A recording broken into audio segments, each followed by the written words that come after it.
one knows why. A mystery within a mystery.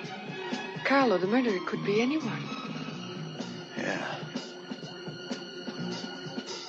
Why not? Why not me, for instance? Three cinephiles have come together to bring you strong opinions, controversial statements, epic battles, and plenty of fun. Introducing our host, the man who watches 52 movies a week, drinks 52 beers a movie, loves women but hates the woman. From the foreign land of Canada, our host, Moodz 616. He is widely known as the man who talks too much. His worst enemies are Postmaster P and Pee Wee Herman. He said Hellraiser was overrated and Leprechaun Origins wouldn't suck. He's the full-blooded half-Mexican, JP. Finally, we have the man who doesn't talk enough. He is best friends with Sean S. Cunningham. His favorite horror movie is Gummo. He is your favorite Jew and mine, Jeremy. Together they are known for extending a helping hand to vampircons everywhere. They are the 22 shots of moods and horror.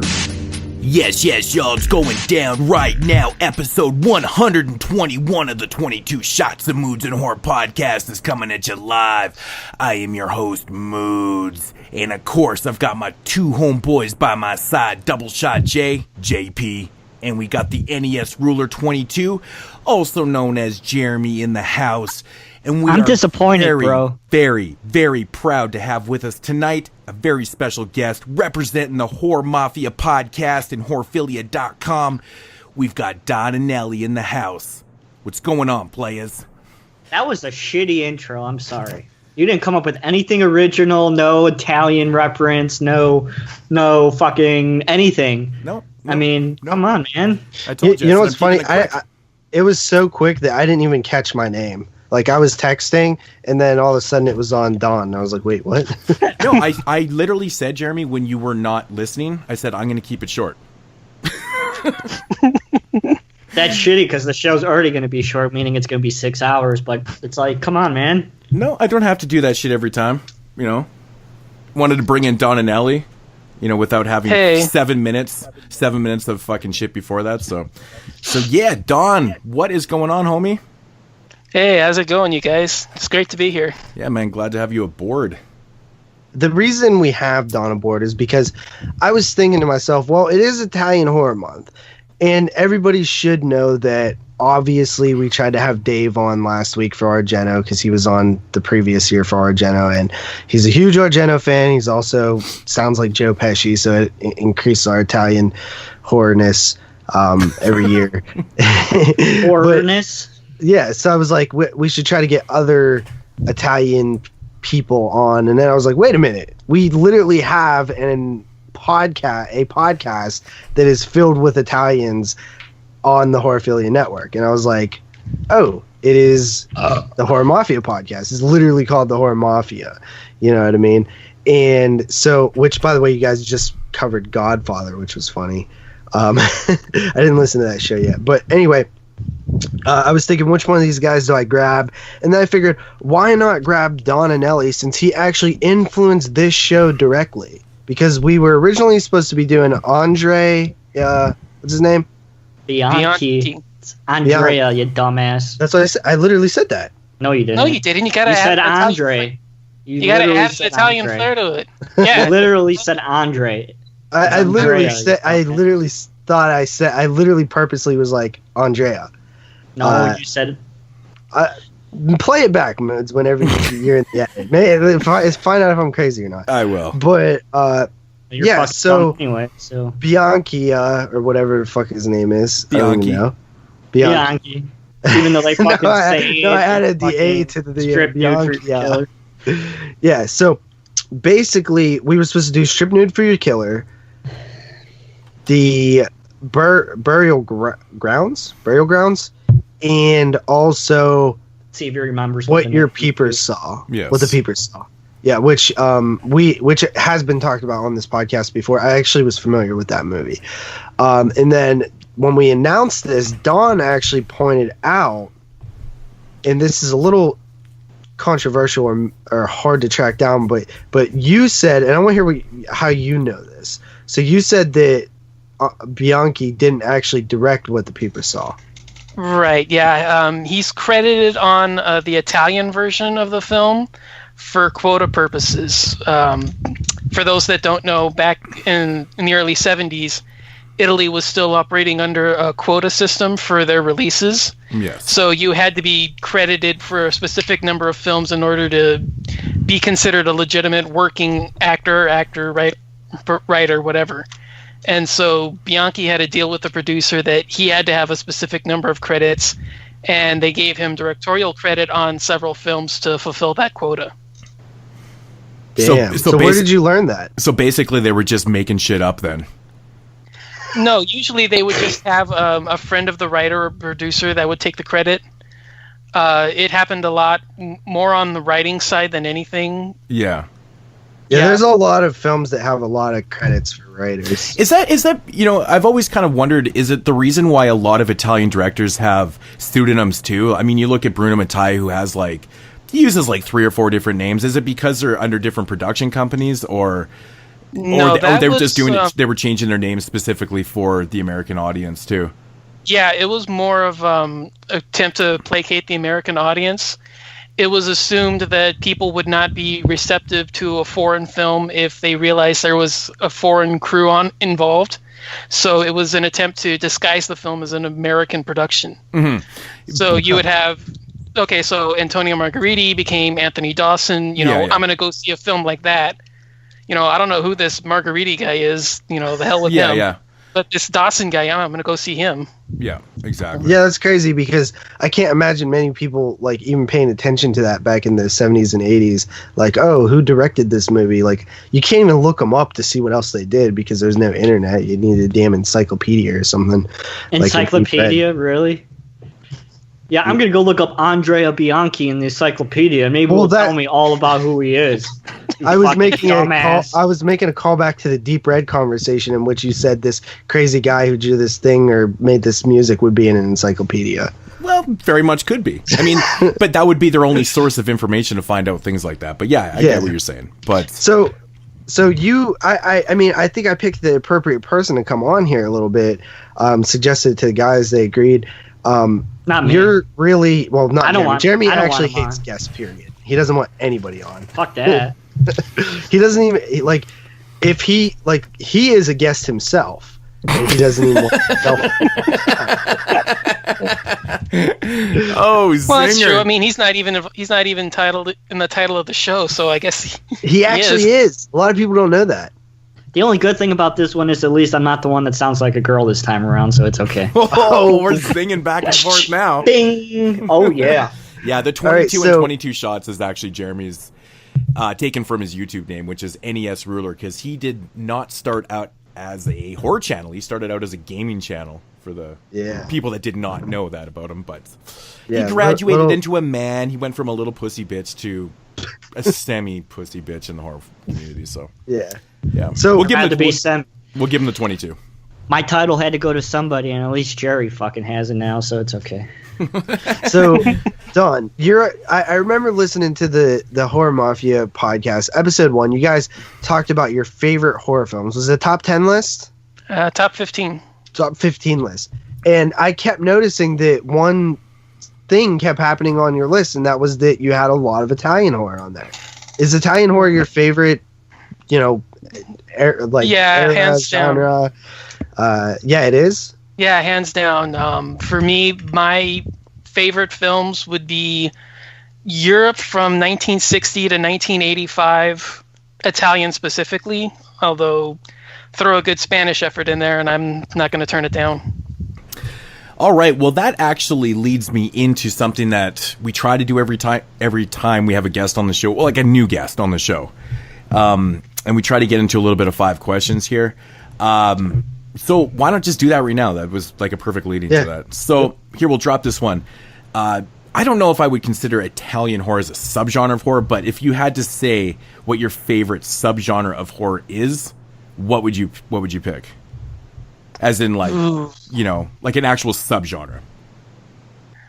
I'm never one to turn down a zombie film. Okay.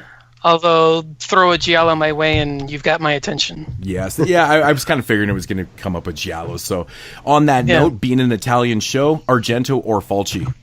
Fulci. Yeah, that's my man right there. Yeah. Fulci. Yeah, Fulci's my Jeremy, Argento or Fulci? Argento. Me too, buddy. 2-on-2. 2 against 2 here, man. That's good. Damn it. Yeah, Fulci's my favorite director, so I got to go with Fulci.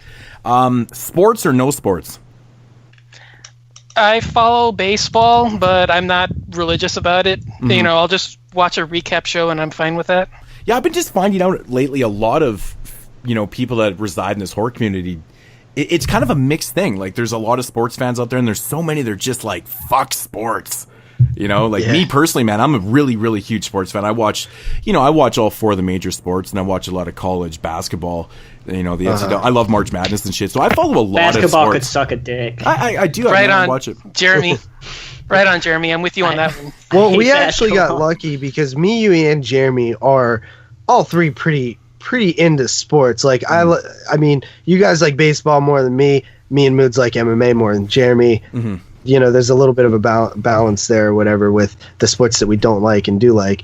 But yeah, I mean, we're all 3 like really into sports. So, which is surprising that Jeremy likes sports. Never played a sport in my life. Yeah, it is weird. Like that you it isn't weird that you like sports. It's weird that you like them as much as you do because you like more about certain sports than me. Hockey, baseball, like. Mm-hmm. You're pretty into my sports. Yeah, you're pretty intelligent when it comes to. See, I just learned that stuff so I could like talk about it in social settings, even though I'm not really ever in a social setting. But I could if I wanted to. I could if I wanted to. Sort of a disguise for being a man. Yeah, it's sort of a disguise for him being a man. You gotta have something there, man. Fall back on. Gotta have something. But sports is always it's always a great way to go in conversation, though, man. Okay, so what's your genre of music? Metal. And what's your favorite artist and band? I always go back and forth between Cannibal Corpse or Overkill. Okay. That's interesting. So you like the hard stuff. Overkill to Cannibal Corpse? Okay, yeah. Wall of Death kind of music. Well, I also listen to a lot of Camelot, so I can put them in there too. I have no idea what any of these things are. You know what the Wall of Death is, JP? No. Okay, so it's in a mosh pit where people stand on like separate sides. So one group here and one group here, and when the singer of the group says go, they run at each other. Oh, that's like Tech Nine. Tech Nine does that shit. I've been to Tech Nine concerts. A lot of people get fucked up because they're literally like a stampede running at each other. Yeah, that whole thing is just beyond me. So yeah, I'm not a fan of that shit, honestly, dude. It's so crazy. I'm not into that at all. Just YouTube Wall of Death. There's some. I've seen them. Insane. I've seen them at Tech Nine shows too. Man, yeah. I've been to a lot of metal shows in my life, and I still think the craziest one I ever went to. I seen Slayer play at the Commodore in Vancouver. This was on the God Hates Us All tour, and yeah, I went to that one too. Oh, did you? Nice. And I was on that tour. Yeah. Oh, that's cool. And but like I've seen a million mosh pits and stuff, and they get pretty out of control at times. But this one in particular was insane. Like I was watching guys literally getting their foreheads busted open. Like you could see skull, dude. It was ridiculous. People were bleeding everywhere and just going apeshit. I was like, this is fucking crazy, man. Like I'm that guy who's sitting back watching, drinking my beers, going, this is almost better than the fucking show itself. And I'd never seen anything so incredibly nuts. And like their fans were, they were the fans from day one, like from the early 80s type guys, like older and shit. It was blowing my mind, but yeah. And then what's the favorite show that you've ever seen? What's the best concert you've ever been to? The first one I ever went to, I went to see Cataclysm, Goat Horror, Macabre, my God, Napalm Death, and Cannibal Corpse at the House of Blues in Los Angeles. Dude, that's sexy, man. Cataclysm's a pretty dope Canadian band, man. I'm a big fan of Cataclysm. Absolutely. Yeah, I'm a big fan of Cataclysm. Goat Horror, big fucking fan of Goat Horror too. They actually played here in my small little shitty town one time. Same with Cataclysm. Actually, I think I'm pretty fucking sure I might be lying on this, but my boy Dylan, got Dylan from the Facebook group page. He might have opened up for Cataclysm one time. His band. Cool. Really? So yeah, I'm pretty fucking sure actually. So anyways, but that's cool. So Cataclysm has a special place because they were the openers, so they're technically the first band. But I always say Cannibal Corpse because they were the headliners. And what year was this? 2004. 2004. Cool stuff. Who's your favorite singer from Cannibal Corpse? Chris Barnes or? I'm Fisher. Fisher. I'm Fisher. Yeah. Yeah, I'm a really big 6 Feet Under fan, so I love Chris Barnes, but homos. Yeah. Anyways, is this a horror podcast? Well, we're getting to know Don here, man. And okay, last question here. Favorite Italian film? Favorite Italian film? Zombie 2. Nice. Nah, bad worm placement. Nope. Well, we have one later tonight that'll probably give it a run for its money. But no, that is well, we'll get to that. Yeah, you guys saw my post. That's what I was gonna say. I actually made that post. Bad worm placement. I thought of it as soon as I seen those zombies too. I was like, I instantly thought of that joke. We need to make a Patreon shirt. Bad worm placement. That'd be pretty cool. But it has to come out of your butthole, though. Whoa. Ooh. Damn. Ooh. So I know Jeremy had something to do for the beginning of this podcast, right? All right, let's do this giveaway for the month of October because I'm dumb and I forgot it. And I almost forgot again. Probably would have forgot because I really don't care about you fuckers. Just kidding. Also, really quickly, Jeremy, the person who won the Phantasm set, I so totally forgot to ship it out. Please, I tried to do it. I don't know who you are. I can't remember. So please send me your information if you're listening right now. My bad. I really do apologize. You know what? I'll probably throw you something extra just for waiting so long. So. All right. So we're going to be doing the Otherworld Severin Blu-ray and Suffer Little Children Intervision DVD.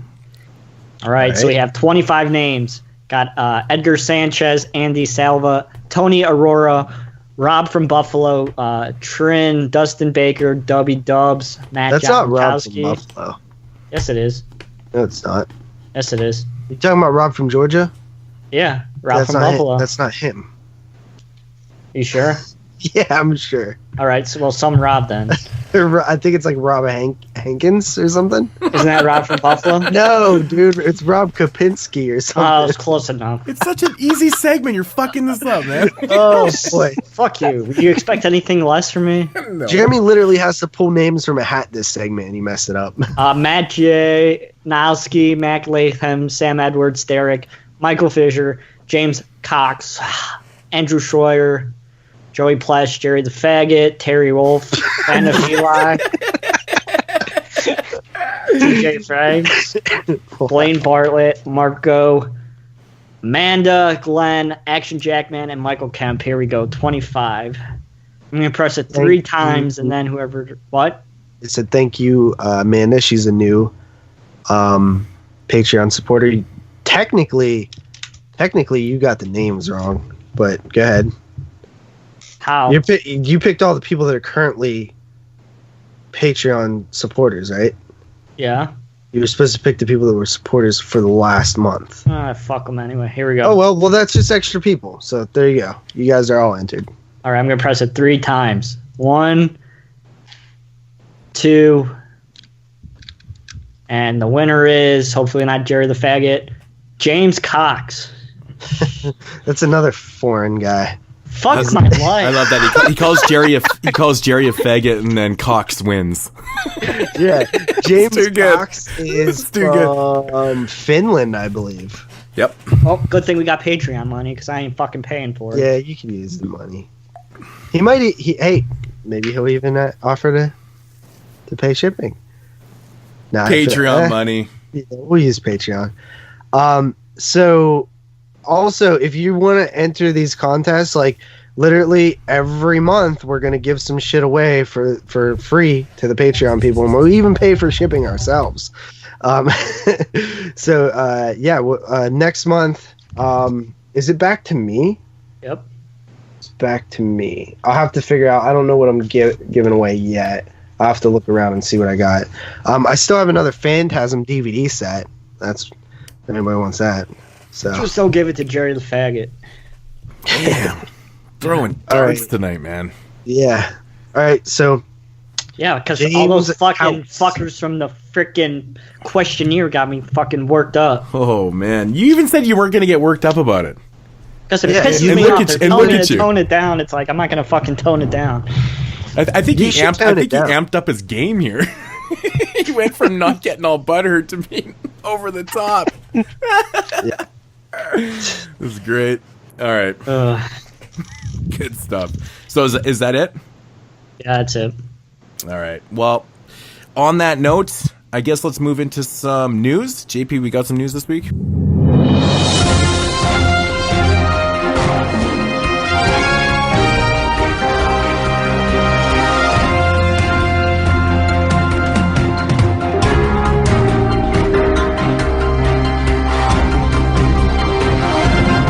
We'll do it live. Okay. We'll do it live. Fuck it. Do it live. I'll write it and we'll do it live. There wasn't a ton of news, but I got a few things. So the first little thing here is this is a favorite anthology of mine. Trilogy of Terror is coming to Blu-ray. I believe it was Kino that's doing it. Yeah, I'm pretty sure. I think so. Yeah. Which Sounds annoys me because I really don't like Kino that much, dude. Like, they're I know so that good. I know that everybody loves Kino. They're so good. Yeah, Kino. I don't know. I think that their cases are trash. Yeah, but it's not a. It's who cares? Who cares about the Like spines? It's more about the content, right? I just got Kino has fucking... such a wide range of awesome How content. is, I always feel like and I could be wrong, but I just feel like their special feature game is a little weak. Man, no way, man. On the Redemption line, a lot of those releases they'll have both versions of a film, and things like that. I mean, that's good shit. That's good shit to All right, incorporate well, different kinds of Finally, we'll get to watch River's Edge, JP. films. And that's the thing I River's love about Edge. Kino, man. They do good transfers. I think their feature game is pretty good. Yeah, if they do have one fault, especially on the Kino Classics line and the Redemption line, at least everything is uniform. It may be bland to you, but at least it's uniform. Like, if you look at that shit on the shelf, it looks fucking sexy, dude. I mean, Does it though? It just looks black and white. but it's uniform. At least it's uniform, and it's it has a rhythm to it. So I guess I like it, man. I mean, you look at some labels. I mean, take Artsploitation for instance. You can't get any more fucked up than that, right? Yeah, well, they just dropped the ball on that. That was not intentional. You know what I mean? It ain't like they made a line of things and like the intention was to get all fuckery with the numbers, like Fuckery. yeah. Yeah. But anyway, that was a Trilogy mess. of Terror coming to Blu-ray. This DVD has been out of print for quite some time. I do have it. Picked it up for $5 at Walmart. Hella worth it. Wow. Upgrading to Blu-ray might not, but might eventually. I don't know. Like Probably Trilogy of Terror, I really, really like it. But I don't know if I'd necessarily have to have it on Blu-ray. No. Maybe during one of their Kino sales or something. I really love the Zuni Fetish Doll segment. That's really the best segment. It blows the other two out of the water. And I would actually really like if somebody would pick up Trilogy of Terror 2. Because that really needs to release. Yes, that's one of my favorite anthologies too. Yeah. I love part 2. Yeah, part 2 is great. Part 2 is funny because the original was made in 1975, and the part 2 was made in 1996, and Yeah. there's a sequel, a direct sequel to the Zuni Fetish Doll segment in Trilogy of Terror 2. So Yeah. they did a segmented sequel that is a direct sequel that picks up right after the original. But what happened if they made It a is part anthology. 3 and they fucking released it today? That would really be crazy then. So yeah, that's Bring 'em happening. Scream Factory announced the Spanish horror film Night of the Seagulls. Is this one of the Blind Dead films? Yeah, that's part 4. No. So what? So they're only doing one of the 4 then? Yeah, well, I looked at when I was there. I saw it on the release. The distributor that they used to secure the rights only had access to part 4. They're looking into who owns the rights for the first 3. Gotcha. Yeah, I saw that one because a friend of mine shared it with me because he knows I'm a huge European horror fan. Yeah, The note said that they were in contact with the supplier who only had access to part 4. Okay. Yeah, I think I'll stick with my Blue Underground Coffin box set DVDs. It's pretty same here. Pretty awesome shit, man. It's so random to release like the 4th one. I know they couldn't obviously get the other ones, but it's just like so strange for people. You know, let's pick up the 4th one. Well, none of them are actually sequels, right? They're just... I think. Well, I mean, they're just in name only, right? I mean, yeah, they use the Templars in all 3. Well, shit, not even in name. Yeah, no, not in name. The Templars are in them. I would say the one that really sticks out is the Ghost Galleon. I've seen that. That one feels off place. It's like the one on the boat. I seen that one on 35 millimeter. I actually liked Ghost Galleon. That one's not bad. I think it's a little underrated. I think the cheesiness of the special effects hurts it. Yes. You know, it's funny because I always praise I always talk about horror films set on boats and things like that on the show. It's kind of a running joke, and the Ghost Galleon happens to be set on a boat, and oddly enough, is my least favorite one out of the 4. So yeah, it is, but I don't think it's as bad as everybody says it is. I like it a little bit. I love the setup. I think the first half is atmospheric, and I think there's some fun to be had with the plot. Mm-hmm. I think it's a little underrated. Yes, it's the weakest, but it's only by default because the other 3 are so good. Well, that's kind of how I look at it too. I always say the Ghost Galleon's my least favorite, but I don't say that I dislike it. I just said it's definitely my weakest one out of the 4. But yeah, and I think that's the one thing I notice a lot of people say. Just because you think it's the lowest means that you hate it.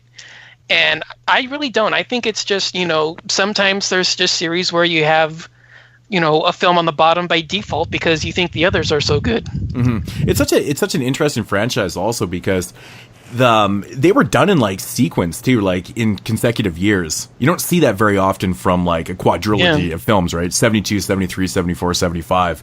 It's pretty interesting. That's pretty cool stuff. Yeah. Yeah. Huh. Well, that's supposed to come out in February, I believe. And after that, I wanted to point this out. This is kind of like non-news news. And I mainly bring it up because I wanted to say something. Basically, the director of the new Hellraiser film, Hellraiser Judgment, Gary Tunnicliffe, was on the Adam Green and Joe Lynch podcast. Basically, I think Jeremy actually shared this article, but there was an article done by a website, which I honestly don't even want to say the name to, but like, I cannot stand this website. Like, I've seen about at least four stories that are completely bullshit, fake news, like reworded, words twisted, completely falsified news that this douchebag on Facebook, I've seen him before. I've even tried to point him out to other people. So like, hey, don't listen to this fuckhead over here because he makes these articles that are fucking complete clickbait. Like, this is literally something that bugs me to no end. Like, I cannot stand this kind of journalism. I cannot stand this kind of, especially when it's dragging people's names through the mud. The first time I noticed this guy was when that thing about John Carpenter saying that the director of Get Out like should pay him money or something for stealing his concepts and stuff, which was completely fake, 100% fake. And instead of what happens when you post fake news from a unreliable, first of all, there was so many fuck ups in this situation. First of all, he took a news source from a site that nobody knew, he never heard of, he knew nothing about, and he posted it as real news. Second, after he found out that it was fake news, what would the next logical step to be, right? Like, take it down, obviously. Yeah. Oh no, don't take it down. Let's actually just put a little blurb at the bottom that says, oh, turns out that this was all fake. I'll never trust that source again. I should have stuck with my gut and not went with a suspect source, blah, blah.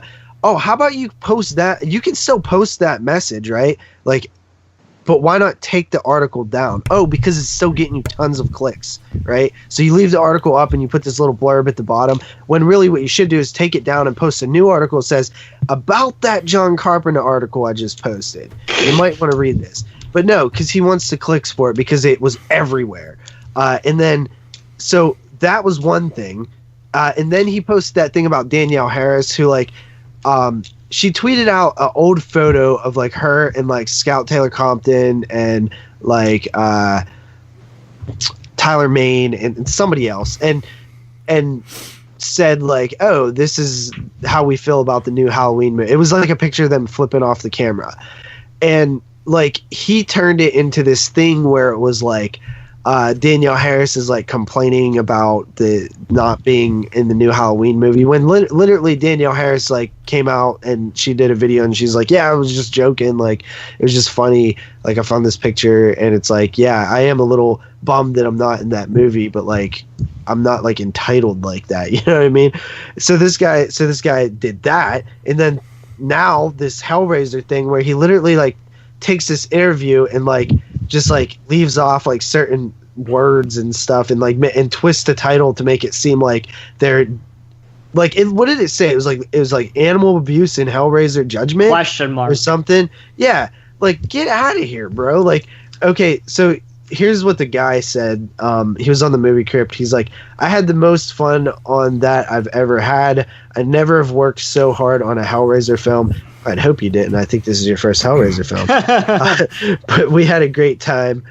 We did 2 sequences where one actress almost passed out. A scene that you, especially Adam, you are going to freak the fuck out, he continued. I'll tell you off air about it, and when I explain it to you, you're going to be like, Jesus Christ, involving a small dog. No, the dog doesn't get hurt, but it goes through some ... trauma. And when we had 3 grips leave the set during the sequence when they said, this is utterly screwed up. Okay, first of all, that does not suggest that there was any kind... Well, it literally says that there was not animal violence. You know what I mean? No, the dog doesn't get hurt. So that the dog goes through some trauma could mean anything. Literally anything. It does not mean. So I guess the dog in the thing was animal abuse. Yeah. So it could mean that the dog character, the actual dog in the movie goes through trauma, meaning special effects or something like that, or it could mean, the dog was covered in blood or something. Who knows? You know what I mean? But I'll tell you that this is bullshit how he worded it. You know what I mean? Like, cause clearly this guy was not saying that the dog was hurt. Straight up clickbait bullshit. It's just garbage, man. You got reporting false bullshit like this is just the worst. Yeah, absolute fucking bullshit. Really is. It's discouraging too. It's discouraging because it kind of makes people not trust even other sources at times. And it just sucks because half the time, bro, nobody is actually reading these articles. They just see them. Yeah. And they literally just share them around. And I'm trying to tell people, look, stop sharing shit from this website. Look, if you type in horror news right now, it's literally the 3rd on Google. Mm-hmm. Which is so sad that this fake bullshit site You just think of how many people have absorbed that information that think it's real. Yeah. They have they have over 655,000 likes on Facebook. Holy shit. They have 66,000 followers on Twitter. Yeah, a lot of people that are trusting the wrong sources, man, right there. Or believing it, I should say. And don't get me wrong, bro. There is some content on the website that is legit content. Like there's an article out right now, the 10 best horror movies from 2017 you probably haven't seen yet. Mm-hmm. Like, that's good quality content. Yeah. Well, but then there's Saints to Sand Red, that's for sure. That's not... that's definitely not fucking real, so... Yeah, so it's really annoying. I hate to see this happen. There's not a lot of websites I honestly trust, though. I mean, like, how many websites out there do you actually trust with the horror news? I mean, honestly, a lot of people hate this, but I think Bloody Disgusting gets it right 90% of the time, 98% of the time. They are definitely one of the more reliable sources, and I try to tell people that too. And this person has XX on his list. Oh yeah, really reliable. I'm not saying that it's reliable. I'm saying that that's a legit Yeah, but you know what? That's all opinion, though, too. When you have different writers for the website, everyone's gonna have different opinions. It's but who in the community is saying XX is a fucking amazing movie? I think XX might have got a decent review actually, in Rue Morgue also. But I agree, though. I agree. XX was bullshit. It sucked. Okay, so basically, but Bloody Disgusting. Like, they get so much shit because, they are very corporate. Yeah, they have transcended the basement typing fan-made horror website. They've went very commercial, which is fine. They were the first there to do it. They were. Let me take that back. They weren't the first. They were one of the first. But a lot of those people that were around back then, a lot of those other websites, all fell off. Bloody Disgusting had longevity. It lasted. Of course, there's going to be bullshit articles written. Like, somebody pointed out an article that said, like, Blair Witch is one of the greatest, is going to change the horror landscape or something. Not the original Blair Witch, the remake, the newest film, which like, okay, that is something ballsy to say that will get clicks. Obviously, there's a tactic behind that, but also, people like to take shots in the dark like that. If something affects them a little bit, they want to be like, they want to say like, oh, this is a 5 out of 5 album. You know what I mean? This is the best hip hop album to come out in a decade or something. Because if it ends up being that, then they said it first. You know what I mean?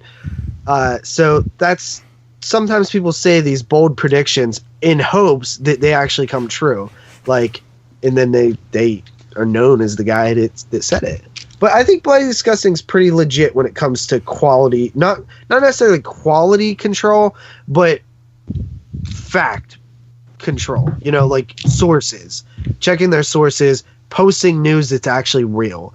How often do you see Bloody Disgusting post news and then retract a statement? It's very rare. It happens, but it's very rare. Yeah, it is quite rare, actually. Yeah, and they're honestly one of the only sites that I absorb stuff from. To be honest, I really don't. My favorite site was Shock Till You Drop, until they changed after Ryan Turek left and went to Blumhouse. That's right. It went all downhill. That was my baby. I loved Shock Till You Drop. That was my place. I think man. Shock Till You Drop was really good actually, and then just not good anymore, man. It's ran by like Chris Alexander now, I think. Is that who does it? It's called comingsoon.net. Oh shit. Man, we need to run one of these mofos. We're fucking crush that shit. Yeah. Well, it would definitely be factual information being posted on there. Yeah. Quality control, man. Quality control. Yeah. But I mean, the moral of the story is that there's just so many people out there that are absorbing all this false information that are like, they really believe it and truly believe it. And it's like, oh my God, like, you can't correct that, man. You can't correct that shit. It's a big problem. Yeah. Like, you see people posting in other groups and, Facebook and other things. I'm just like, what the fuck? I'm like, that shit ain't true, man. It's embarrassing. I find it embarrassing. Yeah, it's frustrating. People are gullible motherfuckers, man. Let's move on here. Director updates us on Suspiria. New film is not a remake. So speaking with Criterion here, which you can find on criterion.com, you have a conversation with the, I guess the director, whose name is Guadagnino. Lucas Guadagnino. Did you just call him God Dingo?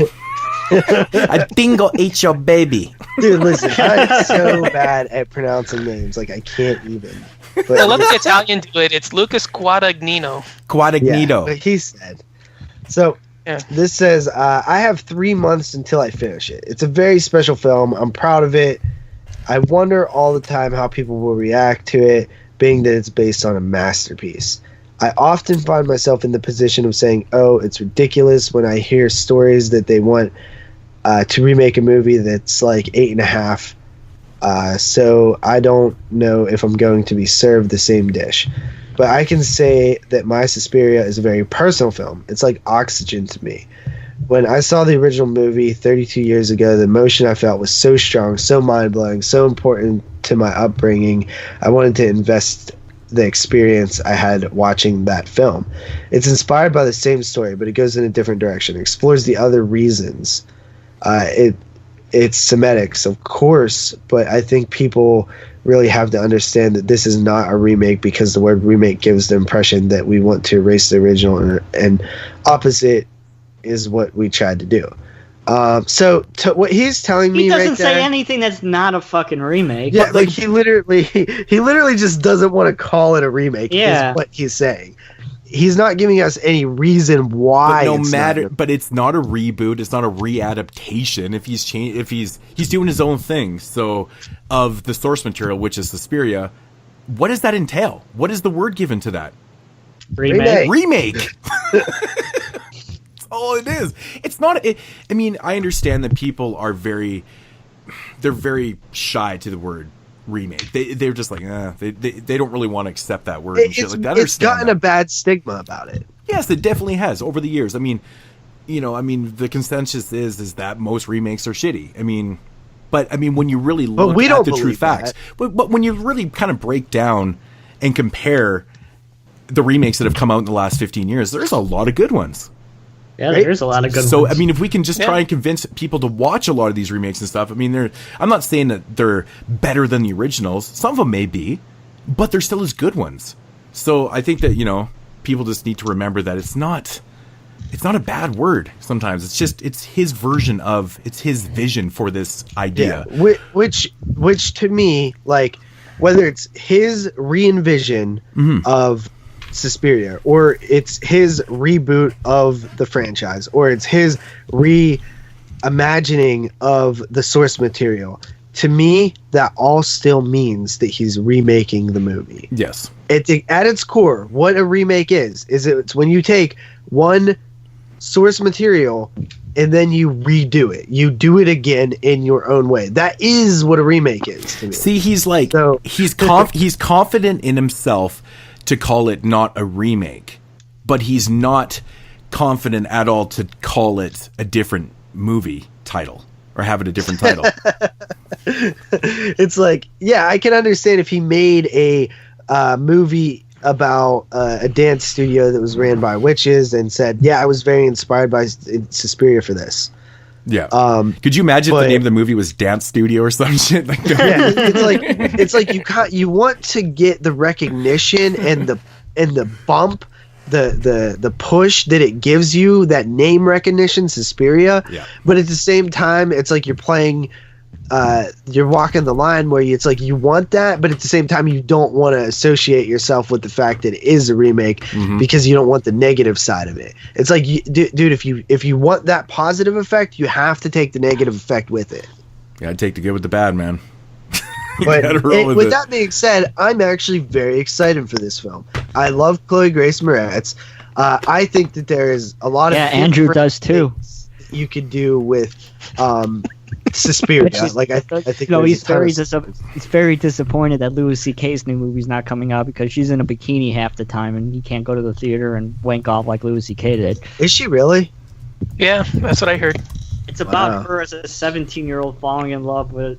Wait, did he produce or direct or write this? All of it. Oh, I thought you were saying like he was starring in it. He's in it. He wrote it. He directed it. I don't care really. I would watch it. We've had this conversation a million times. I could care less. She's becoming like I know we've mentioned this before, but she's definitely becoming that remake star, isn't she? She's done 3, right? This will be her third Dark Shadows starring role in a 4 then. 4. Yeah, shit. Because she did Amityville Horror. That's not necessarily a starring role, though. No, you're right. Not a starring role. Not starring role, but she's starring in a remake. I'll go that way. So, so 3 major ones anyways. Let Me In, Carrie, and, of course, Suspiria. And Dark Shadows. Bro. And Dark Shadows.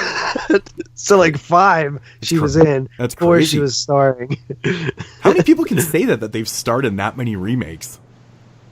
That's very unusual. Not many. It's, very unusual. So anyway, she's I'm legal now. So I know. She's a very pretty girl. She really is. We'll be seeing some titties sooner or later. I don't know how I feel about that. She still looks very young to me.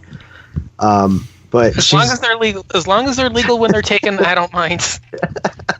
We all know Andrew. She's not naked in Suspiria. It seems we all know artsy Andrew isn't fucking.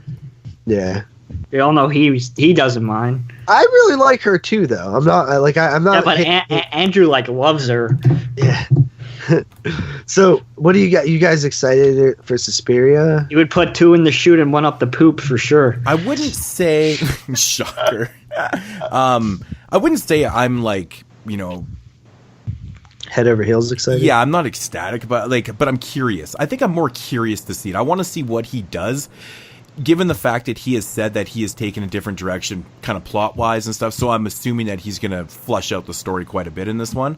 That's cool. I'm very happy that he's going to take that route. I'm curious to see what the film looks like visually. If he's that influenced by Suspiria and it has been, it's taken that much in his life. He's been very influenced by Suspiria. I'm curious to see how it looks. If he kind of follows in that Bava Argento, color scheme and things like. If he makes the film look really, really beautiful and stuff. I'm curious. Because, the critics out there are going to hammer him if it looks identical to Argento's film. But who knows? What about you, Jeremy? I don't know. I don't love Suspiria as much as you guys do, so... it's still a great film, but, I don't have, Is that your least favorite Argento? Out of the ones we reviewed? No. Out of the ones you've seen. What's your least favorite? Probably Four Flies? Yeah, or Phenomena. Really? Phenomena? Wow. Yeah. Yeah. Oh, which version though? Which version of Phenomena though? Maybe you'd like the other cuts though. Yeah, he watched the. Yeah, true. Who knows? Apparently, Dave says that his theory is that I never should have watched the Profondo Rosato cut of Deep Red. Oh God! Watching that is your first. I don't know how you would watch that the first time and be into the movie. Right. That's what I'm saying. Why would you watch that the first time out? When you're first being exposed to the movie? Really? So you agree with Dave then? Oh, absolutely. That to me, I don't know why you would watch that. Do you like Deep Red? Oh, I love Deep Red. It was almost on my list. That's one of my favorites. Yeah. I do think that there's some problems with it, but yeah, I do love Deep Red. What do you think the problems are with that cut? Because I have absolutely no problems with it whatsoever. I actually like the longer cut, man, to be honest.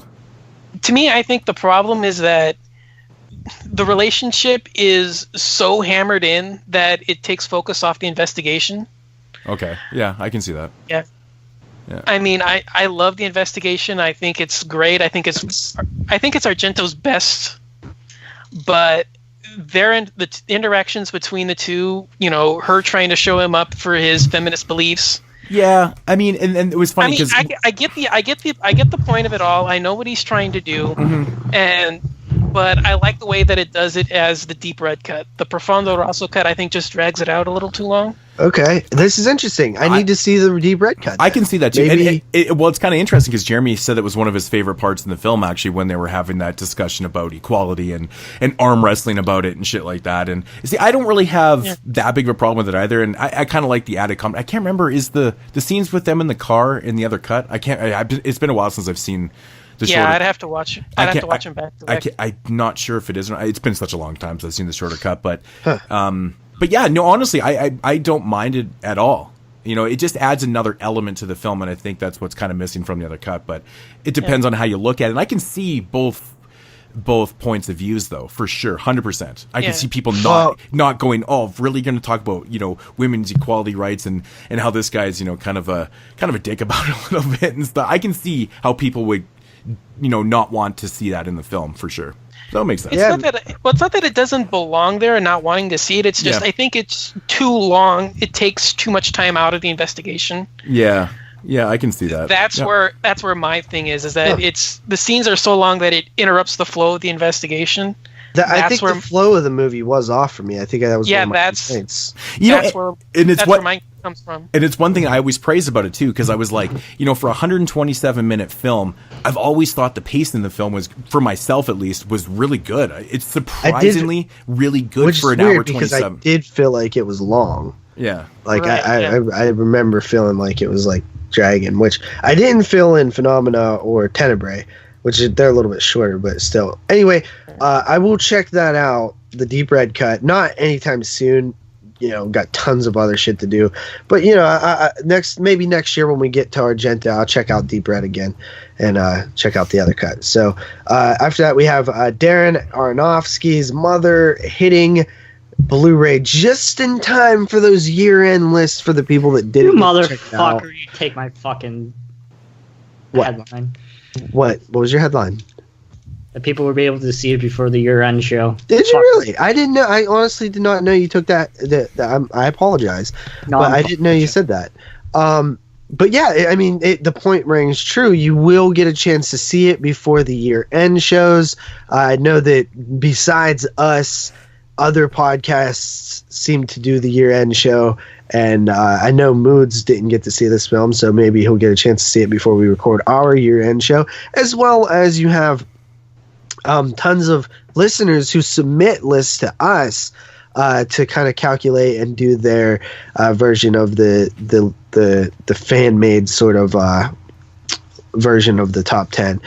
Don, do you guys have one planned, or do you guys not watch enough new movies? Yeah, we're gonna try. Our first show in January is going to be a best of 2017. Okay, so that's us too. We usually wait till after the year is wrapped. Right, yeah, that's to put out our show. Yeah. Especially for me, because I'm far behind on my 2017 watches. I'm only on, I think, 30 or 40. Which is, honestly, dude, about this time every year I'm at like 20. So this year's the first year where I've actually like kept up. And I have about 52 watched. So that's good for me. Anyway, you can check out Mother on 4K, I believe. Yep. As well as Blu-ray, HD, and digital. $99 on Black Friday for a player. You mofos better buy one. December 19th. I got to get a TV first. Oh, one thing that we should probably point out. I swear to God, never in the history of this show have we said something and I've gotten this many messages. I got about 8 messages, I swear to God, kid you not, and comments about the fact that the Xbox One does not have a 4K player. It's actually the Xbox One X or One S. Yeah, so it's funny because like technically Jeremy wasn't wrong, but he just didn't know that the original Xbox didn't have one. Mm-hmm. But that's funny because like I can't believe how many people messaged me about that. I was like, yeah, I know. Yep, I know. I was told already. I mean, they're $99. You have no excuse not to buy one now. Except for the fact that I don't have a 4K TV. Yeah, but you might as well just buy one. So when you get a 4K TV, you already have it. It's not like it can't be a regular Blu-ray. Yeah, I guess so. So, yep, that's Aronofsky's Mother. Pretty cool. I've only liked that movie more and more after I've seen it. This is a kind of a... I think this was out there already, but I don't know if we covered it or not. Basically, you guys know about Scream, the TV show. Well, after 2 seasons, they decided to reboot the Scream series. And basically, that kind of... Rebooted already? Yeah. Oh, man, it actually proves how not good it was. Does it, though? Or does it prove how good it is? They should just have Ty West to do it. Rebooting, I think they realized where the show was going wasn't good, so they're like, hey, we need to kind of redo this whole thing. I think it kind of shows that it wasn't good. Good versus successful is what I meant.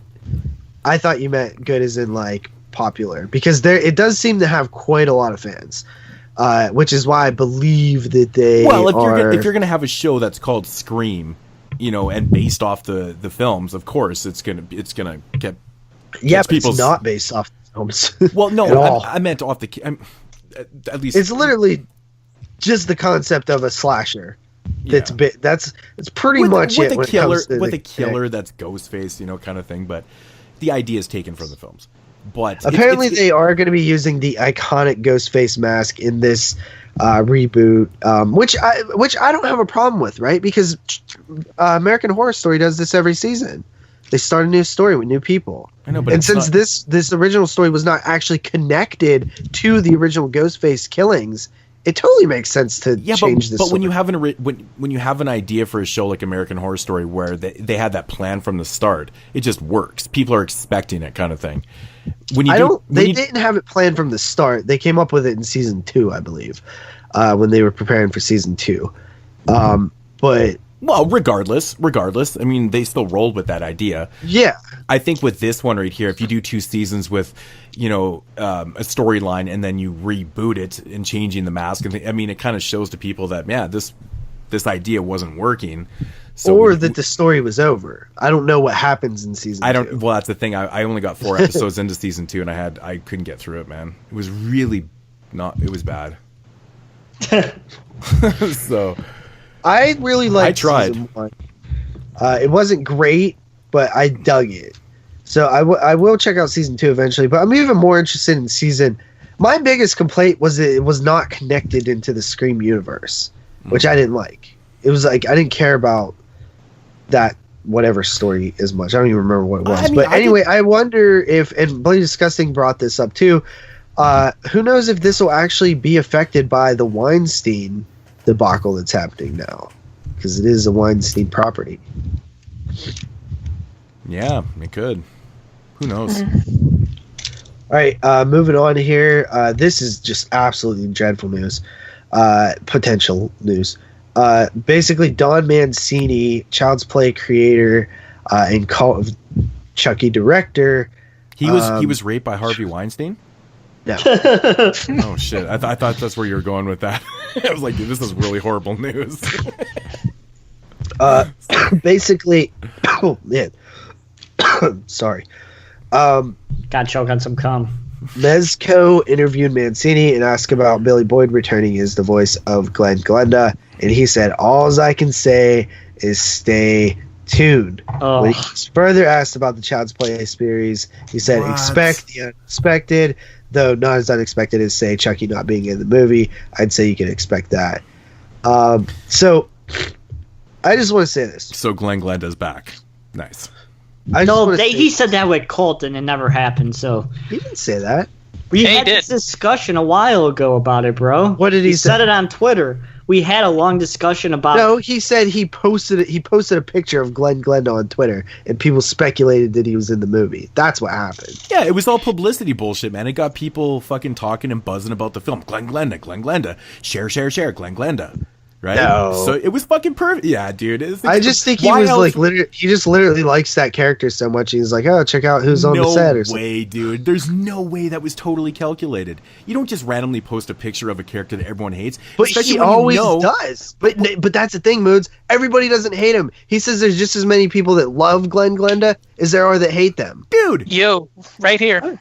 Really? You love Glenda. Not love, but I do find him funny.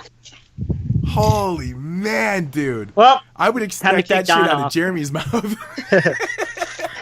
I have a thing for that kind of stupid humor. I don't think he's the funniest thing ever, but I do chuckle at some of his lines. Okay, let me ask you something, man. Does Glenda look like David Bowie? Was I right about that? Yes. Okay. Yes. I know. I was amazed at how many people were like, yeah, dude, he totally looks like David Bowie. Yeah, he does. He's like David Bowie got raped by Pinhead. That's awesome.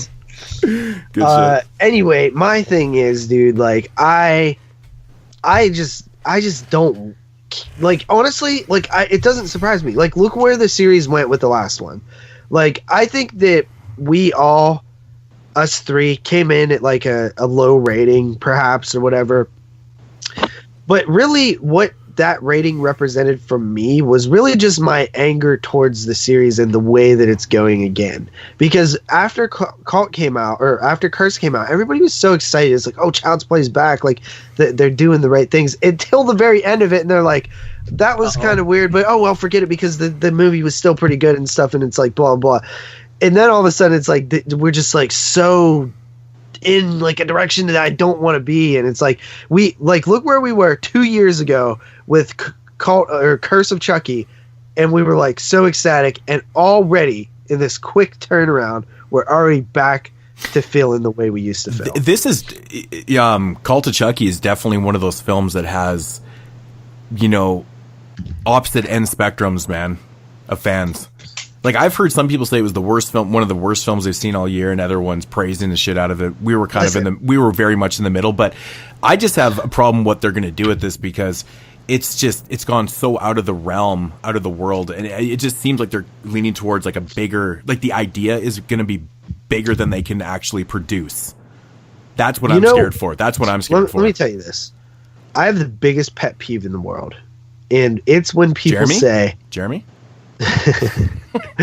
It's when people say Leatherface is the worst horror film of this year. I've heard like so many times. Child's Play or Call of Chucky is the worst horror film of this year. Like, it drives me crazy, because I'm like, dude, you guys aren't even watching the shit that Wild Eye's putting out this year. You guys aren't even watching the stuff in the Red Box that comes out this year. You guys aren't even watching the marathons of CGI shark infested films that are airing on the side. Hey, which are easy now. Donnell is top 10 right now. Yeah, but I'm saying, hey, easy. Look at him. He's offending our guests right now. But my point is that people aren't even seeing the lesser quality films out there, and they're saying that stuff like Leatherface is the worst horror film of the year. Like, dude, like, okay, Leatherface, you might not like it. It might not be your cup of tea, but it is nowhere near the worst horror film of the year. Like, dude, has anybody watched Freshwater? The fuck is that? It's like a killer crocodile movie I seen this year, and I rated it like a 2.5 out of 10. You know what I mean? Like, those are the worst. Sad giving Happy Death Day a 1 out of 10. Like, suck my gonads. Anyway, that rant over. I think that we could all say that we're not excited about where the Child's Play films seem to be going. Goddamn Don Mancini. That's a little frustrating, man. Did you like Call of Chucky, Dawn? Yeah, I did. I really liked it. I only had an issue with the fact that Andy had no reason being in the film. Yeah, he had to grab the gun out of that doll's stomach for whatever reason. Yeah, but I'm saying I thought that character had no reason to be Andy. Well, they should have done more with him. Yeah, exactly, because he has no reason to be there. You take him out, and the film doesn't change at all. I think you're actually right. It literally doesn't change at all. No, I think the reason why Andy is there is to set up the Kyle the next film, to set up the Kyle angle. Right. Yeah. I think without Andy, then obviously the Kyle angle would work too. If it was not, it doesn't really matter, but it makes more sense if she's showing up at Andy's house at that point. Right. Yeah, but what's the point of setting up the Kyle angle if you're not going to use her either? Probably. Well, I mean, I'm assuming. I mean, they did it with Cult. I mean, they set up the Andy thing, and then at the end of this one, they kind of reverted back to setting things up with Kyle. So I'm assuming that's. But here's the thing. They're going to use her.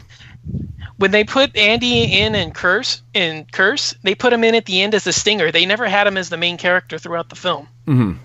Yeah, so they put a stinger like, oh shit, Andy's coming back, and then you get the movie with Andy back, and literally the only thing that he does is bring a shock scene where he's torturing the Chucky head, but you find out Chucky's still at the asylum. Man? It's great marketing by Mancini, though, really. You bring back a character from the original ones, it's like a nostalgia thing. You want to see the next film to see what Andy's character is going to be. Yeah, some people were a little bit disappointed that his character wasn't fleshed out more. You're a little more excited, but at the same time, like, I don't think that the people that are excited about Andy coming back are not going to see the film if Andy wasn't there. Like, those people were already seeing the film. Oh, of course, but it's like an added bonus, right? I was a little bit more excited. Yeah, exactly. I was really stoked to see Andy, and they should have did something with him. Yeah, I mean, at least I mean, at least he's there. Like, I'd rather have him there than not there. But who knows? But we might get. I'd rather have a lot of not shit happen. We might actually get a whole leading story with Kyle. Who knows? Probably not. We don't. Yeah, probably not. But you never know. But I mean, we don't know. I mean, if Glenda's coming back, who the fuck knows what's going to happen with this next one? I mean, let's put it into perspective here. The idea that they've left us with, the mythology that the Child's Play franchise has turned into, is insane. It's horrid. Like I think the next one is going to be like a deal breaker for the franchise, man. Because I mean, if it ends up being like another Seed of Chucky bullshit, I can't stand what they did with the multiple Chuckies. I love that. I thought that was hilarious. See, I'm all for changing the mythology. It's hilarious, but it doesn't make sense. Shouldn't be hilarious. It doesn't make sense. It doesn't make sense. And that's the thing about the Child's Play franchise I've always enjoyed is that they have changed the mythology very subtly throughout the franchise, which is cool. You know, they've kind of done these things, but all the way up to cult. But they changed it so much that it kind of it literally makes you scratch your head. You go, well, what the like? Where can you go from this? What can you do with this? Just explain the one plot hole that if this information exists online, why can't anybody do it, and why is there not more people doing it? Exactly, makes no sense. Makes no sense. So finally here for the news, this last little piece, I got a press release about this, and I wasn't even excited until I read something. So Day of the Dead Bloodline is set to unleash on January 5th, 2018. So this very well might be, along with Insidious 4, the very first horror film you see in the 2018 season. Now, Day of the Dead Bloodline, got to change the title because there's already a Day of the Dead. There's already a Day of the Dead again. So you can't have 3 Day of the Dead, so we got to change the title a little bit. Day of the Dead Bloodline. Doesn't mean it's a sequel, probably not. Doesn't mean it's a remake, probably not. It's probably just capitalizing on the name, honestly. But it was marketed as a remake of sorts. We'll see how much it actually has to do with the original film. But one thing that I will say is that I think that it's cool that this director, Hector Hernandez Vicens, is directing this film. Does anybody know who that is? No. Right. It is the director who directed the film in which I talked about last week on the 22 Shots of Moods and Horror podcast, episode number 20, The Corpse of Anna Fritz. So, that's why I recognize the name. I was like, I do. Yeah, so that's kind of cool that this guy, you know, I'm interested. Like, I liked Corpse of Anna Fritz enough to want to see what this guy is going to do next. And turns out it's Day of the Dead Bloodline. So we'll see where it goes. Am I having high hopes for it? Absolutely not.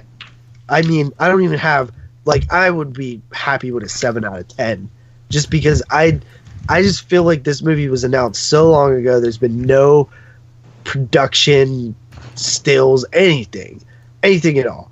The producers also just produced the Leatherface prequel. So we'll see where this one ends. I hate how this film has been in production for so long and we don't know if it's a sequel or a remake or what exactly it is. That bugs the shit out of me, man. Well, we have this. This is all we have.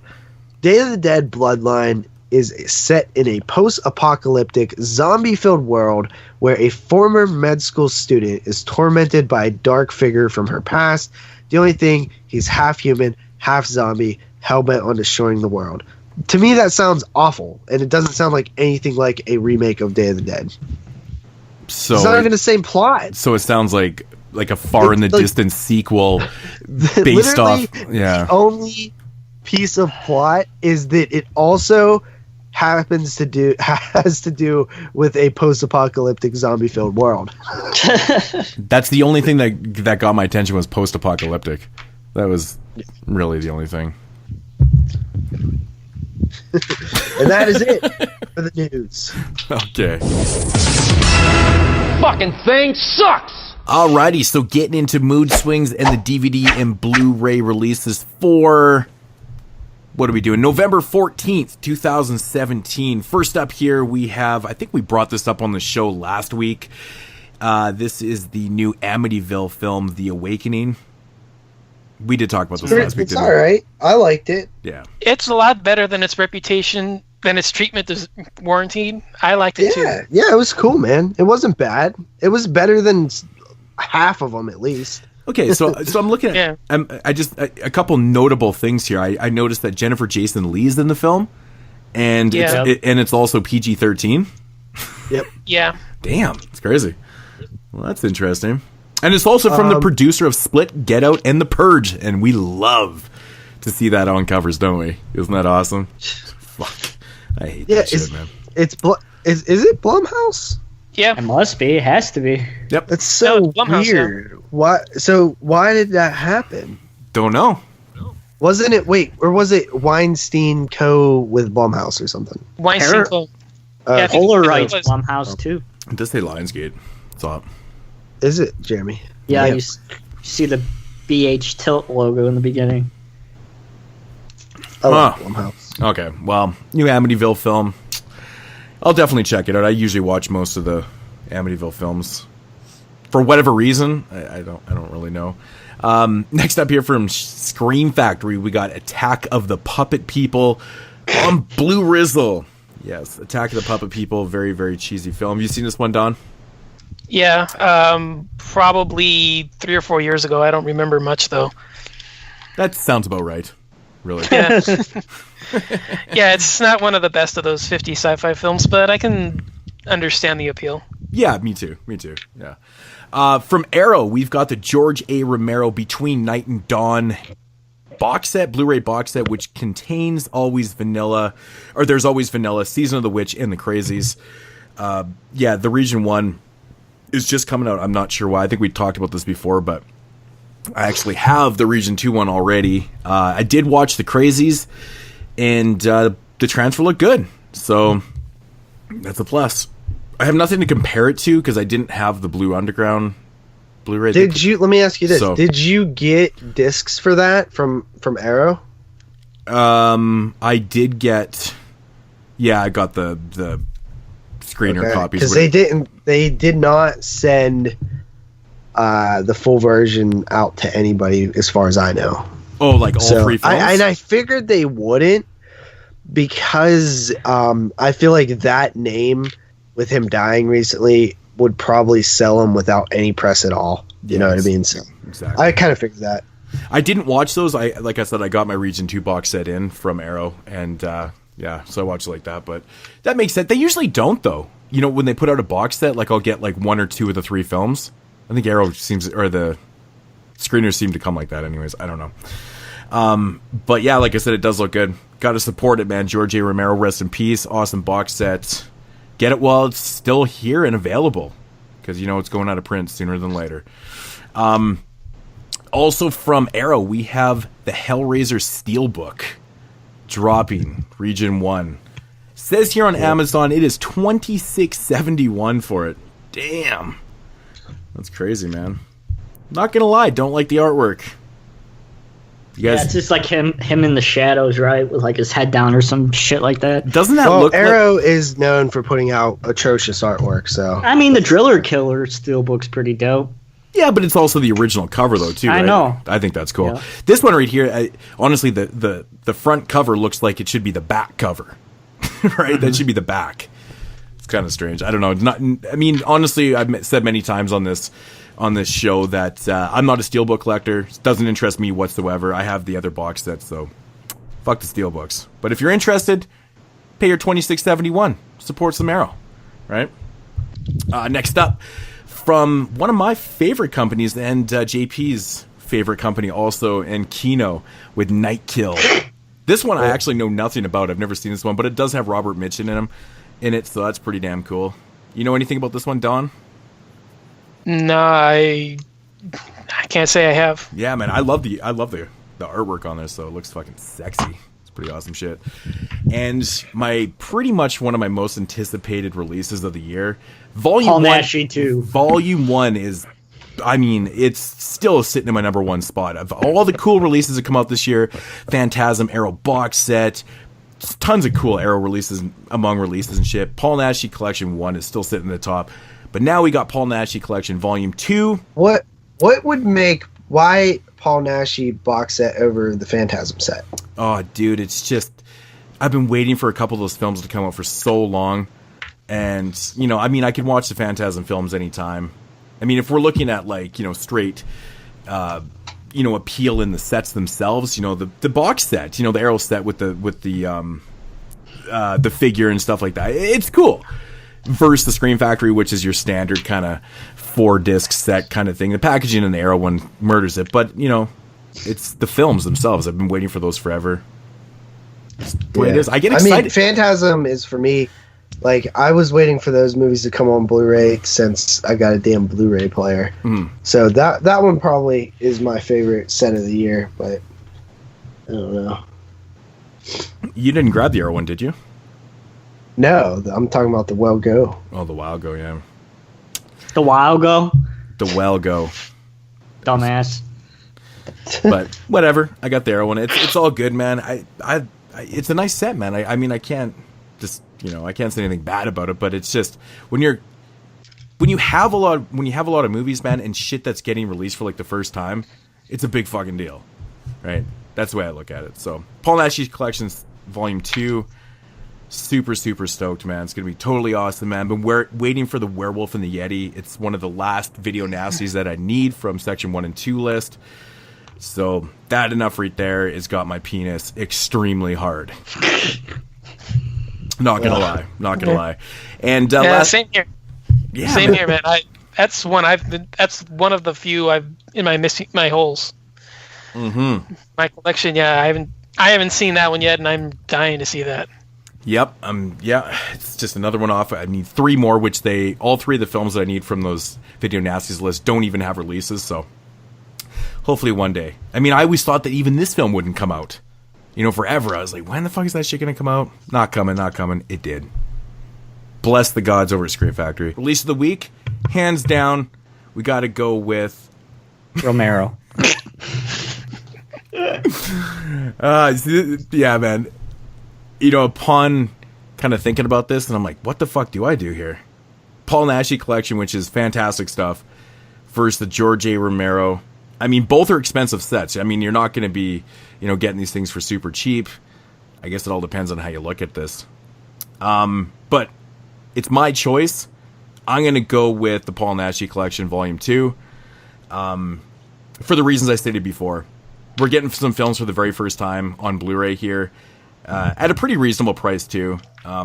Nothing against the Romero box set, obviously. But both great releases. Go and support both of them.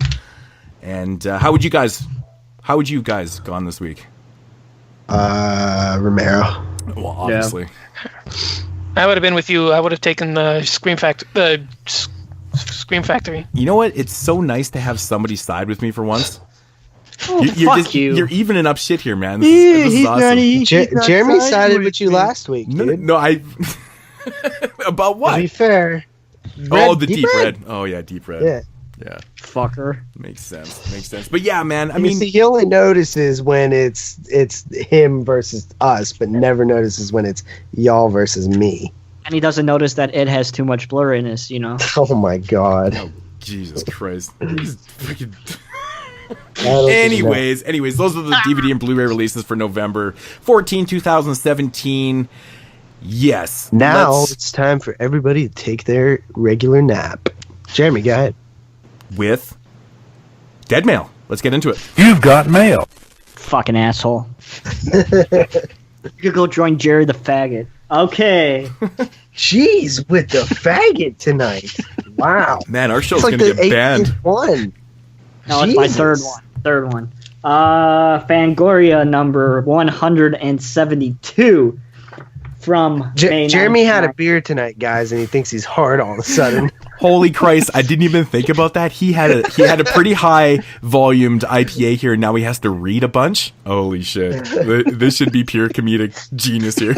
It'll be fine. Fangoria number 172 from May 1998, and we have Species 2 on the cover. Twice as Deadly, Wait Till You Meet Her Boyfriend. Godzilla, City Smashing Preview. Kevin Williamson on Halloween 7. Yeah. Millennium, Lance Henderson Speaks. Creepy Crawler, Kingdom of the Spiders, and The Ugly, the year's most shocking film. All right. So, what year was that from? This is from May 1998. All right, let's see. I'm going to go see The Ugly. It better be the damn most shocking film from 1998. Yeah, this one comes from Troy. He said it's not. Oh, that's great. From Detroit, let's go. Troy Donaldson from Burnaby, BC, Canada. That's your hometown, Moodz. Where did you say? Did you say Burnaby? Yeah. Oh wow, that's really fucking close to me. Wow. Maybe you know him. Yeah, no, probably not. Yeah, there's got to be only like 2 horror fans in that country. In BC. It's not a country, it's a province, you dumbass. No, I meant the country. Oh, okay. Yeah. Okay, he says, I recently went to see the Scream sequel, and I thought that Kevin Williamson and Wes Craven both did a good job. The opening scene with Jada Pinkett and Omar Epps was almost as scary as the one with Drew Barrymore in the original. There was only one thing. I did not agree with the death of Randy, played by Jamie Kennedy. In the first movie, Spoiler alert.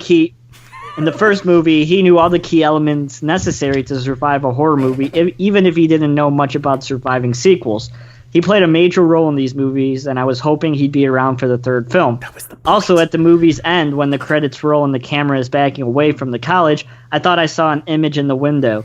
I was wondering if this was an introduction to Scream 3 or I was just seeing things. You were seeing things, bro.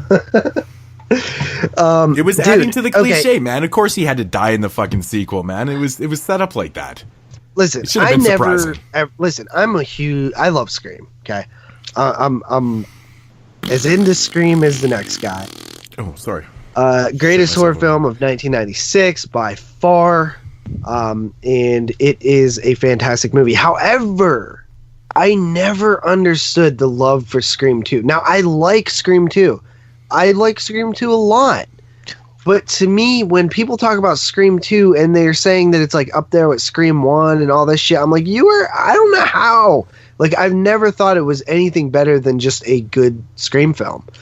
Like, it's not anywhere near the magnitude. But don't you think it's Scream. very much like the first one, just played off as like, the sequel rules and stuff? It's no. The only thing that's it's like the first one is the plot. Yeah, it's just a similar plot about references and well, that's what I was referring to, like the narrative to the film. But what makes Scream so amazing is not that. It's the reveals. It's like the whole end scene with Billy and Sydney. Oh man, you know what? Stu. I respectively the opening scene disagree. In Scream 1 is one of the greatest opening scenes ever. No, the best thing about Scream is nothing compared to it. No, the best thing about Scream is Dewey. Move it along. Okay. Officer Doofy reporting for duty. Yeah. All right, this one comes from Patrick S. Halleck from Sydney Center, New York. He writes, Scream was brilliant, a wonderful mix of satire and occasional scares. I dare to say it will become a classic thanks to its style and memorable scenes. The intense opener, the expectational twist, 2 killers, and who could forget the infamous rules scene in which Randy explains how one could successfully survive a horror film. This brings me to the point of this letter. Randy, who so greatly represented half of this film's core audience, who stood for all the misunderstood video geeks of the world, who is the spirit, heart, and soul of this would-be trilogy. How the heck is there going to be a Scream 3 without him? Who's going to be the theorist, the one who draws us in with paranoid possibilities? I don't think it's Dewey, Riley, Gal Weathers, or Sydney. They're all right, but a Scream without Randy is like Star Wars without Han Solo. Scooby-Doo without Shaggy. Heck, it's X-Files without Mulder. And what's up with dull as a rice cake, self-centered Cotton Wary becoming the big hero of the sequel? Randy, with his long-grown affection for Sydney and his know-how of scary cinema, could have made a much better savior. Heck, I'll bet he was one of the most faithful consumers of your magazine. All the sequel did was rehash what the original was about. How about something as clever as Scream was, like having 3 killers or a copycat inspired by the film Stab? How about Sidney finally snapping and doming the mask herself? The killing of Randy was as pointless and disappointing as the deaths of Hicks and Newt at the beginning of Aliens 3. So unless Randy comes back like Ripley, leave the sequel to James Cameron. Or even better, for number 3, how about a fan of the first film? Disappointed with the sequel, giving the cast, director, and writer obscene phone calls. Like how you redeemed Freddy, Mr. Craven. Break the fourth wall. Okay, first of all, I didn't understand a fucking word you said the whole time, Jeremy. You're slurring your words. Drunk bastard. A little bit.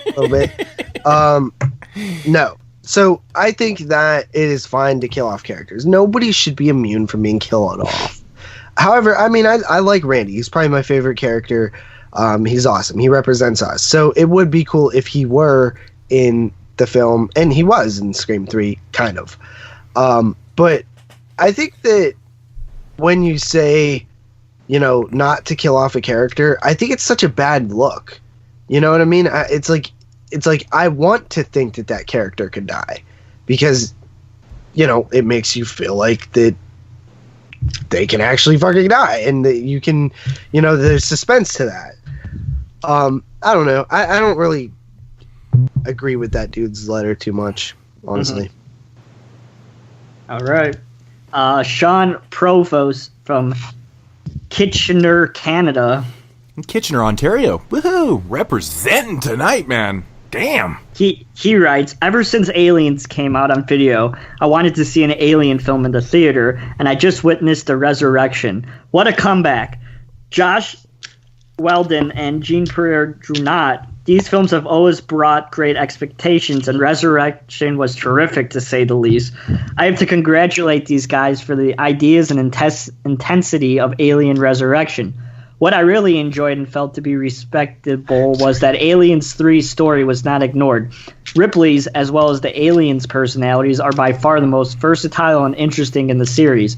Winona Ryder's also made quite an impression on me, and I was very surprised to see how much gore and mutilation the film had. The MPAA must have slept while viewing this one. I mean, I like Alien 4. It's a bad, good movie, man. I have fun with it, too. I don't think it's that bad, honestly. It's not great. Damn. Super fun. Don, you like this one, though, don't you? Or you don't? I heard you No. don't. Oh, you don't like this one? No, this one is awful. Did it not? I had to mute my mic from laughing the second he started. I would have been laughing through the whole thing. Oh, no. You don't mute your mic. Yeah, you don't. On this show, you don't mute your mic. Just let it go. The thing is, we're very professional, and that's how we roll. Right? So I would have been laughing the entire thing. That I cannot stand Resurrection. That movie is awful. So let me ask Dare I say I like Resurrection better than Part 2. Let me ask you something, Don. Was the CG in Resurrection too good for your taste, or am I just stretching it? It was one of the reasons, but I just think that movie is just awful. Huh. I think it's actually... How do you feel about Alien 3? I used to hate Resurrection, but upon rewatching it for the show that we did, I actually really kind of enjoyed it. It was maybe because Part 3 is just... I don't know. Not good? It's kind of dismal. I love Part 3. I'll be honest, man. I haven't seen 3 in long enough to really remember. I saw it maybe 2000, 2001, and that was the only time I've seen it. Mm-hmm. So it's been way too long. I don't know enough about it to really recommend 3, but I cannot stand Resurrection. That thing is awful. Well, there's another one here written about it. Mason Fix writes, I freely admit that I'm one of the few people to have liked a lot Alien 3. It flew in the face of most summer fare, and its box office take and critical reception proved that fact. But what of the new Alien film? Most pundits probably said, why bother? Others who have audacity to crave horror sci-fi felt the new one was justified. It was not. Writer Joss Whedon, who should be lauded for making a TV hit out of his once lambasted Buffy film, is one of the culprits who should be singled out. After having breathed life back into the vampire genre, why did he feel he needed an amalgam of the first 3 Alien films in this installment? We have the claustrophobic trappings of Alien, the militaristic crew of Aliens, and the downbeat and ambiguous tone of Alien 3 all in one. He says he's proud of the fact that no one else touched his script from inception to completion, but he has acknowledged or been inspired by Dark Horse's Alien comics, which have been toying with the same kinds of ideas found in Resurrection for years now. Maybe his screenplay would have been more delivery than setup. Was it a matter of studio interference or maybe the pressure of being the salvation for the series? Who knows? He may have seemed to find visual choice for the new installment, but his direction lacks something.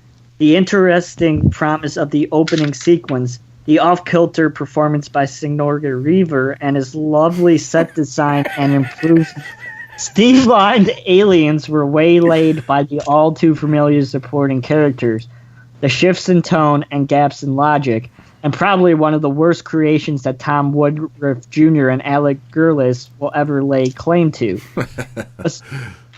Was it because of not having Junette's partner in crime, Mark Caro, on board that something was missed? Was the language barrier more of a factor than all the stories from Alien Resurrection's cast and crew led us to believe? Who knows? Jeremy, what did I tell you before? If you can't say Sigourney Weaver, just say suck my horny wiener. It flows so much better. He's probably too bombed. He can't even remember that either. Suck my horny weaver. I'm not bombed. Dude, it's just he just said suck my horny weaver. He is bombed. Yeah. Suck my horny wiener. Oh, shit, man. So, yeah, not much. I don't have much to say on that, dude. No. Jim O'Rear, he writes, almost 2 years ago, I acted in a fun horror movie with Robert Englund, Chris Sarandon, and Amanda Plummer titled The Vampire Wars. Since that time, I have lost touch with the production company and have not heard any news about the film's release. It was rumored that some type of legal battle came up over the script, causing a delay in the release. Have you heard anything about The Vampire Wars or when we might see the finished product? Do you know anything? Has this movie ever came out? I don't know. I've never seen it, if it did. Wow, I've never heard of it. So Me neither. But fun horror movie. But Chris probably a fucking background actor. Chris Sarandon and Amanda Plummer in that one? Wow. That's crazy. Fangoria writes, we were barred from covering Vampire Wars during its production. The last we heard, the film had run into money problems and has yet to be completed. Wow, so that's an unreleased film, probably. Yeah. Robert Englund. No shit. And Robert Englund. Yeah, that's crazy. Wow. What year do you think that was? 1996 or something? Yeah, like 95, 96 maybe. All right. Last one here. It's from Phil Coppola from Bradford, Massachusetts. And he writes, first off, I want to say that I've been more than pleased with the superb job you've been doing. Second, I have a question I hope you can answer. When a Stranger Calls is one of my favorite movies, especially due to the classic opening. The first 30 minutes are fantastic. The line, where Trace the Call is coming from inside the house, should go down in horror history. Now I've heard that director Fred Walton based this movie on a short he directed called The Sitter. Friends and family told me that they saw this movie a while ago, and I was wondering what it is. Is it a segment from an anthology? Is it an episode of a horror series like Tales from the Crypt? Was it a special on TV? I'm dying to know, and can you tell me how I'd be able to see it? And Fangoria says, The Sitter played theaters back in the 70s, but is currently unavailable commercially. So The Vampire Wars does have a IMDb page where it has a 5.9 rating with 36 ratings. However, I can't find anything else about it. There's not even a single review for it.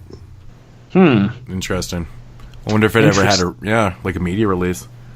It's interesting. So that is the letters. Let's see what kind of releases we have coming out. Let's see. We talked about these. I don't think there's any actual tapes this time around. Might have to actually go into the back and look up. I know I'm just pissing off Moodz now with the fucking page crumpling. The pages, What are you doing, bro? I'm just going to throw some pure laughter over this anyways, just sound effects in there. Maybe a fart noise. Maybe a guy jerking video off. eye, we have The Prophecy 2, of course, from our good friends Mr. Weinstein. Prophecy Habitat, The Fish is Sweet. Oh, that looks horrible. The Creeps from Full Moon, and Bram Stoker's The Mummy. Did I say it right this time? Did you just say that? Wow. Yes, I said it right. Apparently, alcohol has a reverse effect on him. You're such a dick face. Starts pronouncing things properly. Fucking asshole. All right, Laserdiscs. We have The Evil Dead 2, which is the Blood Red edition, which is awesome. Zombies Fulci, Daughter of Darkness, Wishmaster, Spawn, and Mommy's 2, Mommy's Day, with Patty McCormick. The fuck is this movie? Daughters of Darkness, man. That's some good shit. You like that one, Don? Which one? Because there's like 2 or 3 films with that title. The one I'm thinking of is the very sexually explicit lesbian one kind of thing. Oh, the good one? Yeah, the good one. Oh, you're talking about Massacre?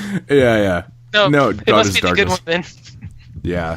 Yeah, because I know the one from Stuart Gordon in the 90s also had that title. Oh, no, definitely not the Stuart Gordon one. I'm talking about the one from the 70s. Yeah, I know the good one then. Yeah. Yeah. Good shit. That's it. Yeah, no, the good one. All right. That's it? There's no Laserdisc? Nothing? That's what I just said, you fucking dumbass. Well, fuck, I was talking, man. I didn't hear you. Come on. I said they were Laserdiscs at the beginning. Those were all Laserdiscs.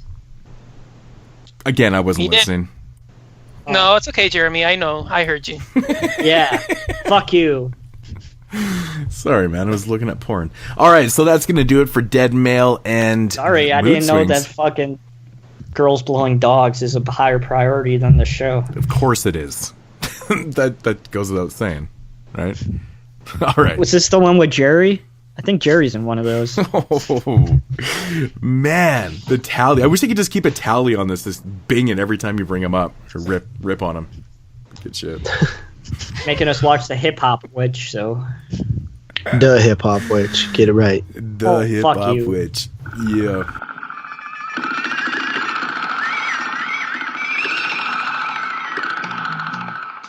A shadow in the night.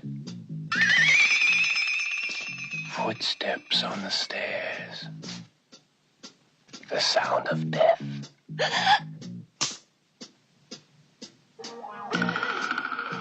Carl, I'm afraid. What am I supposed to do? Magda, get that film. It's a special infrared film. Get it and develop it. Hurry.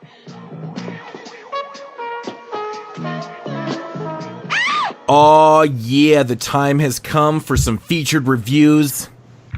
Second week here on Italian Horror Month. Yeah. You guys excited?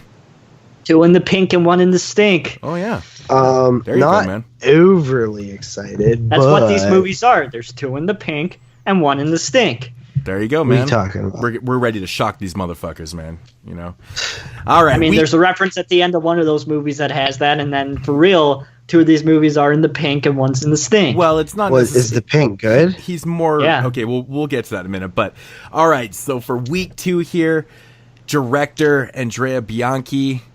Jeremy's pick. Jeremy's pick. That is right. Jeremy picked this one. We explained the little debacle that we had with one of the films. Got replaced with Massacre. First up here from 1975, we have a film called Strip Nude for Your Killer. Now, I have to say, what a horrible movie. Wow. Okay, man. That's cool. Even before I get into the synopsis, but I do that every week. Why do you say that now? Oh, because I didn't get into the synopsis. I always say something stupid right off the bat, and you say, well, I should read the synopsis first. Hey, man, you're the one that I said agree it. with him. He should read the synopsis. Before you at least get into some critiques like this movie sucks. Yeah, okay, here. First of all, don't give him credit. This movie sucks is not a critique. No, I'm not giving him credit at all. I was actually blasting him for saying some stupid ass shit like that.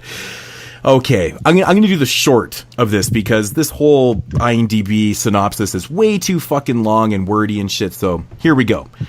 When a fashion model dies during an abortion, a series of murder begins, starting with the doctor. And that's all I'm reading. I'm not reading the rest of the bullshit. Which? Yeah, that's all I'm reading. We got Edwidge Finch up in this bitch. We do, man. That's right, man. Starring, making her second appearance in Italian Horror Month. That's right. I'm sure she'll probably show up other time. Yeah, I think so. Fuck you guys. I'm not going to talk. I'm trying to think of, But yeah, to me, man, Edwidge Finch is like one of the most beautiful women ever to grace the screen. I absolutely love her, Don. I bet you're a big fan of her too. Big fan and then some. Yeah, man. My favorite actress of all time. Oh, really? Holy shit. Well, there you go. Yeah. There you go. Okay. Like I said. I have to ask you, though.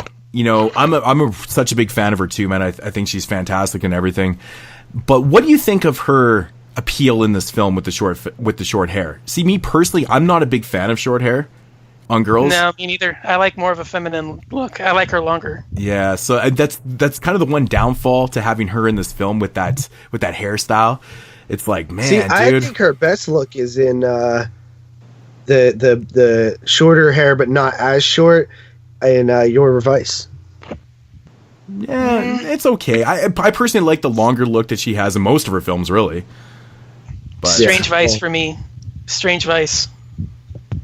That's my favorite look. Yeah. Interesting. Right. Interesting. Yeah.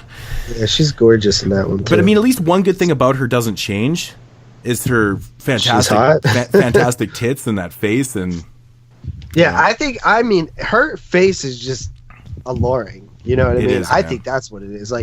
She has like a nice body, but that's, you know, it's not anything that you wouldn't see on any, you know, hot actress, you know, but it's really her face and it's that exotic French look that she has or something, man. I don't know, it's so appealing. You look at she's it, like hypnotizing. You can't stop thinking about her when you see her. Like, she just has that effect on you, man. It just gets burned in your mind. But yeah, strip nude for your killer, man. I mean, the first thing I have to say about the movie is that the title is fantastic. I absolutely love the title to this film, and I've always thought that with a title like Strip Nude for Your Killer, it's one of those titles where it can be potentially disastrous or misleading if you don't deliver the goods that the title you know, is providing you with, like Strip Nude for Your Killer, if man. you have the Blue Underground Blu-ray, I'm pretty sure that you're gonna feel like the title delivers immediately before you put it right in the fucking player, and there's 3 beautifully naked titty women right on the fucking menu screen. Yeah, yeah. I don't have the Blue. I got the DVD, but yeah, same here. But it's still on the DVD. Yeah, exactly. But I'm just saying, a title like Strip Nude for Your Killer, man, it's fantastic. It's so inviting. It just screams sexuality and murder. I mean, but the thing about this movie is that it actually does deliver on all those elements too. There's tons of sexuality and nudity, and there's killings in this one, and that's awesome. I mean, you can't really go wrong with that. Right? I mean, it's more about the nudity than the killings. Well, I mean, that's essentially what this movie is, man. Not really that many kills going on in this one, really. You know, I usually keep a body tally, and I actually didn't in this one, but yeah, you're right. There isn't really... Like 3. Yeah, there isn't... There's not like 6 or 7. I mean, it's pretty early for that type of... Like, we didn't see body count films until much after 1975. Bay of Blood, though, that has 13. Yeah, that one has a lot of kills in it. That's what year did Bay of Blood come out? 74? 71. 71. Holy crap. Yeah, no wonder. That's why it's so damn convoluted. Torso, that's double digits, too. Okay, fair enough. I like Torso. Yeah, Torso's cool. Oh yeah, Torso's fucking fantastic. Starting off with seen that on 35mm. The opening scene in this film, man, it's still one of my favorite opening scenes of all time.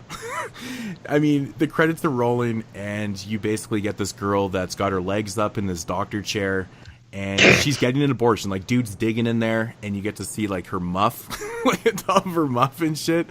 And it's is that what was happening? It's just, she's getting an abortion. Okay. Yeah, man, are you confused with this story is too, bro? No, I mean, what indication do you get right in that scene? Because at the end we figure out. Yeah, but I totally forgot about that scene after, because I started this movie and then finished it like 3 days later. Oh, shit. So I totally forgot about that scene. Yeah, so that's essentially what we get in the beginning of the scene is this chick who's kind of subdued and she's getting an abortion done, but it's the camera work, cinematography is hilarious because it's shot from like this angle where you can just see like her muff. It's like Her top of her muff. The top of her muff. It is just so funny. But ultimately, in the scene, she ends up going into cardiac arrest and dies, which is the They setup just throw a body in a tub, you know. Yeah, they just kind of logical thing to do. They just kind of throw it to discarded the body side. like so, like so viciously kind of thing. But ultimately, that's the setup to the film. And after this happened, she was a model that worked for this modeling agency, and then people that worked and or are associated with the modeling agency start ending up dead. They get picked off one by some assailant dressed in a motorcycle outfit. It's kind of funny because this has been done afterwise. Like Nightmare Beach used this type of killer. Nail Gun Massacre, same type of killer. Massacre, sort of. No, what have you done with our daughters? What have you done? Yes, that's Which another we're one. doing next week. That's another one. Yeah. That's right. So this type of killer, man, has been used. But I personally like this look. I think it would be hard to do, you know, because you have like in the dark and you have this helmet on with a tint. I don't know how the fuck you would see. Yeah, it's like Amsterdam, you know? Right? Like, I mean, it doesn't seem logical to go around and kill people like that. But anyways, that's that's the setup to the film. What's your guys' thoughts on this one? Jeremy, since you're so vocal about hating this film so much, what did you... What's all this guy, besides, like, Burial Grounds doesn't fall under this category, but the two bookends, like, they're so fucking boring. Like, literally, they're so goddamn boring. Well, Nothing happens. you know- It's like, it's all character development and no goods besides some muff and some tits. I disagree on this one a little bit. Like, to me, there's like isolated scenes of things happening, right? Like there's a attempted rape and Because like there's all this subplots. sleaziness going on. One question I had: there was a scene where this fat dude like tries to rape this girl. He pre-cum. Yeah, he basically comes pre-ejaculates. Yeah, he's a pre. No, I thought he couldn't get it I up. thought he couldn't get it hard. Which Yeah, version of that's this what I movie? thought. Is I there thought he is there couldn't two get it up. different versions of this movie? No. No, I read it online actually. No. He actually ejaculates because they lean towards the fact that the only way that he can actually get it up, or not get it up and stuff, he can really... It has something to do with his blow-up doll or some bullshit. I don't know. Like Yeah, he he can fucks his blow up. Yeah, he can only That's the do- only way Yeah. he can get it up. Yeah, Yeah, like, that's Yeah, right, get it because he up. can't That's what get I'm it up. saying. no. Get it up. No, he can only perform on his doll. I think it When was did they say that? I think it's just No, because the implied. girl when I think They girl- literally say something about like, Yeah, I when swear to he- God, he said he couldn't get it up or something. Yeah, when he's rolling around on top of her and the girl pushes him off, it says, "Don't worry, it happens to all these guys." Yeah, he That's like fucking what you see- pre-ejaculates. Yeah, but that could That's also what you see be... when you can't get it up. But it could Yeah, also okay. be... But it also could be referring to him, Yeah, Like but don't you think ejaculating. if that Yeah. happens, you would react to something down there?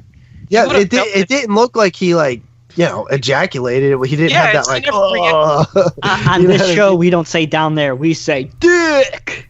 Yeah. Yeah, Well, more but importantly, she never really it- she never it reacts is- that he did. Do you guys have? Is it in English for you too? Yeah, it sucks. Yeah.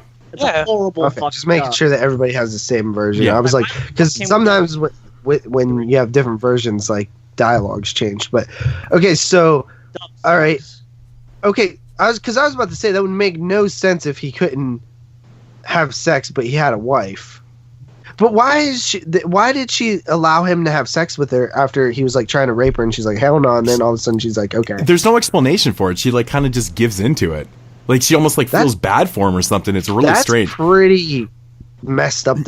I know, like, it's put an in your awkward movie, scene. right? Because it's like it's almost saying like women should just give in. Yeah, I know. You know what I mean? It is strange, when 'cause- they're about to be raped. If they just gave in, none of this would happen in the first place. That whole scene is you know, like, that's a very bad way to put it. dude, that whole scene is completely fucked up in the film too. He like picks her up, and then the way that scene is shot, where he's driving her back to the hotel or back to his place, is so fucked up, man. It's like very comical.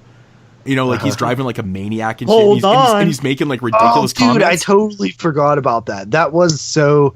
Right? It's totally. And then he it's gets totally there. a fucking. It's a French New Wave shit again. I said it last week with Deep Red. It's like fucking Yeah. playing homage to French New Wave with all these fucking pointless driving scenes. But We it's the see way that it's shit. Well, shot. it's It's also so a rip fun. off All the of time. They also use that technique in Spirits of the Dead, that anthology from the '60s. Yep, that's right. Yeah, they did that in the last segment, Toby Dammit. Okay. Fucking Godard films, all you see is fucking people driving around all the time. And it's like, I feel like I'm watching a freaking French film with all these driving. It's such an awkward sub kind of plot in the film, though. I mean, you got this guy who's acting all goofy. It's like shot POV, kind of goofy. You're not really you have almost a hard time figuring out if he's being serious or not. And then when you get to the room, when they get to the place, you have this very awkward moment of him talking about how he doesn't have sex, but he's married. Then he tries to rape this. It's such a fucking weirdly executed part in the film, man. Everything about that just does. There's a few you weird. Question, man, the whole thing. But then after she leaves, he breaks down and cries and shit. It's very awkwardly placed, and it's okay, what the fuck, man? And then what was up with that one dude that was like that guy who is oh, what are you doing here or something? He's oh, why are you dumping my whiskey? And then he's dumping it and dumping it. He's my whiskey. And then he's killed. But then they just kill him, they just stab. And then when it cuts to his dead body, his pants are down. Yeah. Well, I think it's implied that it takes. There's some time past that he has his pants down now. Isn't it when the cops arrive, his pants are down? So it's a passage of time. I don't know. Because, I have no idea. Well, I think when you figure out what the end of the film is, spoiler wise, that person felt that the men of the world killed her sister pretty much. So I think she's trying to return the favor by shoving a knife up the dude's ass. That's what I think. Yeah, I mean, I guess that's interpretation. I mean, it's up to, your guess is as good as anyone's. Really, I mean, there's nothing. I thought she's upset because that girl died in the abortion. That's her sister, bro. Yeah. Okay. So what the hell does that have to do with? All right, because the doctors were men, so I think she has some kind of resentment. Well, the doctor, from what I understand, reading this Wikipedia page right now because I needed a little help, is that was an illegal abortion, meaning that it was just some dude. Yeah, it doesn't mean that she can't be pissed off at men. Though. So basically, since we're into spoiler territory right now, yes, the killer is avenging her sister's death, right? Because Jeremy just flat out spoiled it. Okay, so like I said, so we're doing this. Balls. So basically, her revenge is to get anybody, because what happened was her sister, the one that died in the abortion, was sent to this kind of black market abortion place to get abortion done because she was a model for the agency. So she is going. Didn't want anybody to know or something. Yeah. Well, I mean, whatever. Well, nobody would know anyway. If it's probably went cheaper. To a random abortion. Maybe it's a big. I don't know. Maybe in Italy at the time, maybe it was a fucking illegal thing. I guess. It was probably illegal. Oh yeah, it probably is illegal. Right. So it was probably illegal. So anyways, her sister is killed, and she was sent there by the photographer or the company. So she's going out on a rampage trying to kill everybody associated. But there's an underlining too with the two sisters and shit with the dialogue at the end that, she was obviously getting revenge against the people of the agency and stuff, but there was also this point of the fact that the sisters were also having an incestuous relationship also, which is another really kind of strange things that happened there too. She was I didn't get that. Yeah, well they say that I missed in dialogue. My favorite thing. Yeah, dude, they actually talk about that in the end of the film through dialogue. Fennec's character and the main photographer talking about it and stuff. And I was like, what the fuck? I'm like, that's kind of an odd thing to just throw in there in dialogue. Yeah. They're explaining why she was doing the murders. Oh, yeah, she was a model and, she was avenging her sister's murder. And by the way, she might have been more pissed off because, her and her sister had this relationship. And I was like, what the fuck? Yeah. I completely had forgotten about this. I've seen this movie before. And I was like, good. I was like, God damn, that's a really weird twist. Listen, a little bit of incest will always elevate your film. I'm just saying. So she almost had a double reason. Her sister was killed and she was pissed off because she was in love with her. And I was like, oh my God. So, very, very odd. Very, very odd stuff right there. So wait, so why'd she kill the gay dude? Because she's just going through working her way against the company. There was no rhyme or reason. Because remember, they take that photograph, the one that Fennec is looking at. Yeah. He's got all together. Yeah, he's got all of them together. That she probably just picked one of them at random. Yeah. And decided to pull his pants. There's no explanation to the people, to the exact people. why she's killing him? The order, they never say that. They just say she's going after the studio. Anybody that was associated with the studio, whether it be a photographer, a model, or an executive, it didn't matter who they were. If they were associated with the company, they were getting killed. Does anybody have any theories to why she pulled his pants down? I never really actually thought twice about it. I just remember seeing it, but I gave my theory. I think I never actually thought about it. I mean, honestly, maybe she thought he was the one responsible for impregnating her sister. She put the no, I don't think that would because dude's pants down. Yeah, because she doesn't go after that. Not only that, she pulls the pants down on the gay guy. Why would he be the one responsible for forcing the girl to have the abortion? Well, I mean, I meant impregnating her too. I mean, who knows? That's what I'm saying. Like, why would he be responsible for impregnating her? She's gay. Exactly. It doesn't. I don't know. I have no idea. So he wouldn't. But that's another weird fact about this film too. In the end, they actually Fennec actually asked the question. She actually asked the question. It's like, okay, I have a theory that might actually help. Okay. If the killer, listen, this is why I'm the smartest person on the podcast. If the killer wanted to not look like she killed him, then maybe she makes it look like he was with brought some dude home and they had sex, and then he killed him. That works. That works. Yeah, that's okay. Yeah. That works. I can buy that. But I mean, but we do know by the end of the film that the killer does. Well, at least nobody knows who impregnated the girl. So that was never an issue in the film, which is kind of funny that they never wrote that into the film where, she specifically killed one guy at one point in the film because he was responsible for impregnating her sister. You think it was through rape? But they never disclose who it is, though. No, I'm saying, but do you think it was through rape? That's why she might have got the abortion. No, she got because the company forced No, because there's nothing... No. The company there's nothing implied that happened. No. The company wanted her to get an abortion. If she was in a lesbian relationship with her sister and got pregnant, I would assume that there's a fucking reason why she got pregnant. Dude, well, yeah. Well, she accidentally had unprotected sex, man. People get pregnant all the time like that. But she got the abortion because the company made her. But isn't she gay? Dude. She can't. Just because you're in an incestuous relationship doesn't mean you're gay. Dude, she got the abortion because the company... The company fucking told her to because she was a model. They can't have a pregnant model, right? Exactly. That's why the photographer in the company sent her to fucking get the abortion because you can't be a fucking fat ass pig in the pictures. Jesus. Oh, so she's getting revenge on the company because her sister died. Right. That's why everybody. The company was responsible for putting her sister into that black market abortion place. She ultimately died. I guess we have to send Jerry for an abortion. Yes, man. This movie's so. I wonder why if she's in a. To me, why is she pregnant? They never explain it. Some guy. They never explain it. That's irrelevant. If she's in a relationship with her sister... The point of who impregnated her is not the point of the story. No, the point of the story is that she's pregnant at that time. They can't... I get it, I guess. There's literally it doesn't even matter at all. Dawn's 100%. I'm just going off of what Moodz was saying, why they didn't get revenge on the person who impregnated her. Well, if you're getting revenge on the person that impregnated her, that implies that it happened through... bad means, which is rape. Like, why would you get revenge on somebody I already explained why. Consensually had sex with? No, I already. The point of the story is not who impregnated her; it's that she's pregnant. Period. That's the point. Yeah. Okay, so what did you say? She's getting revenge against the people that made her get the abortion. Yeah, but you asked why she didn't get revenge on the person who impregnated. Because she doesn't know. I know she doesn't. Well, we don't know that she doesn't know.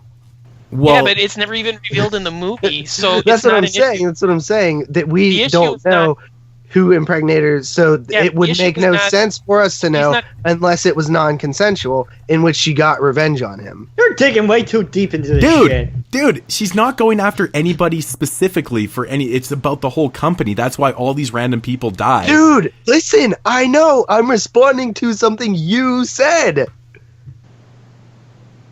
And that was what?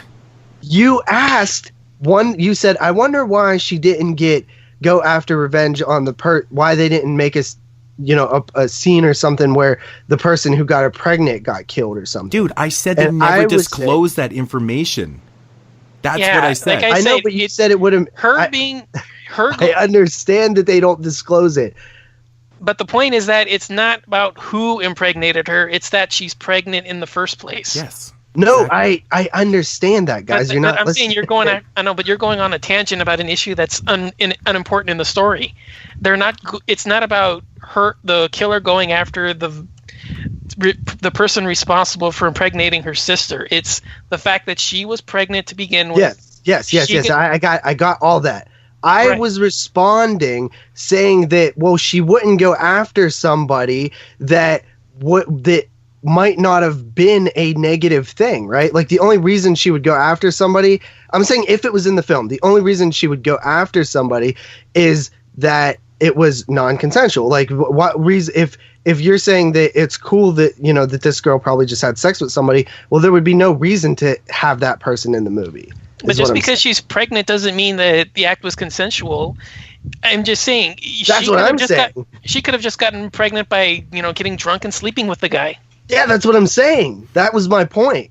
Is that I'm saying that there would be no reason to have her kill somebody unless it was non-consensual. Man, you get what I'm saying? I bet you this is the biggest analysis of strip nude for your killer in the history of history. But it's not even an analysis of the film. I was... Like, I think you forgot that you said that, but you literally said something along the lines of I wonder why they didn't put in the film her getting revenge on the person that got her pregnant or something like that. Yeah, I'm just coming up with different plot points in the film. I understand that. I wasn't saying that you said that. But I'm also implying that they didn't have that information there by saying that too, right? I'm just saying it would have been interesting if they had disclosed who got her pregnant for the narrative, because then the motives would have been like, oh yeah, okay, this person and stuff, but it's never disclosed, so it doesn't really fucking matter either way. Yeah, that's what I was trying to get at the whole time. I just said I thought it would be neat if we actually knew, but they disclosed it in dialogue in the end. They're like, we don't even know why or who or what, right? So they don't even fucking know anything. So. But anyway, but it's kind of like it's kind of like the whole film. I mean, this film right here is essentially, it's such an oddball film. It's a giallo. It's a sleazy giallo. It's a sleazy giallo, and it's kind of like scene to scene, right? It has a lot of subplots going on. It has the scene with the fat guy, and it's got all these kind of other kind of subplots that kind of make up, because it's not like a linear. I mean, it is like a linear fucking storyline or whatever, but it really jumps around from all these characters that are within the agency. And can I ask you a question? It's very choppy. This film is very, very choppy in that sense. It's not like a very cohesive type giallo, because you're following so many different type of characters. And good luck naming 5 people from this film. No idea. Right? Try to remember 5 people's names. I have that written down. I have no idea who the hell's who. Who's this person? I don't even know the fucking killer's name. Well, all we need to know when you're watching this film. Okay, Patricia, Lucia, Marco, Carlo. Yeah.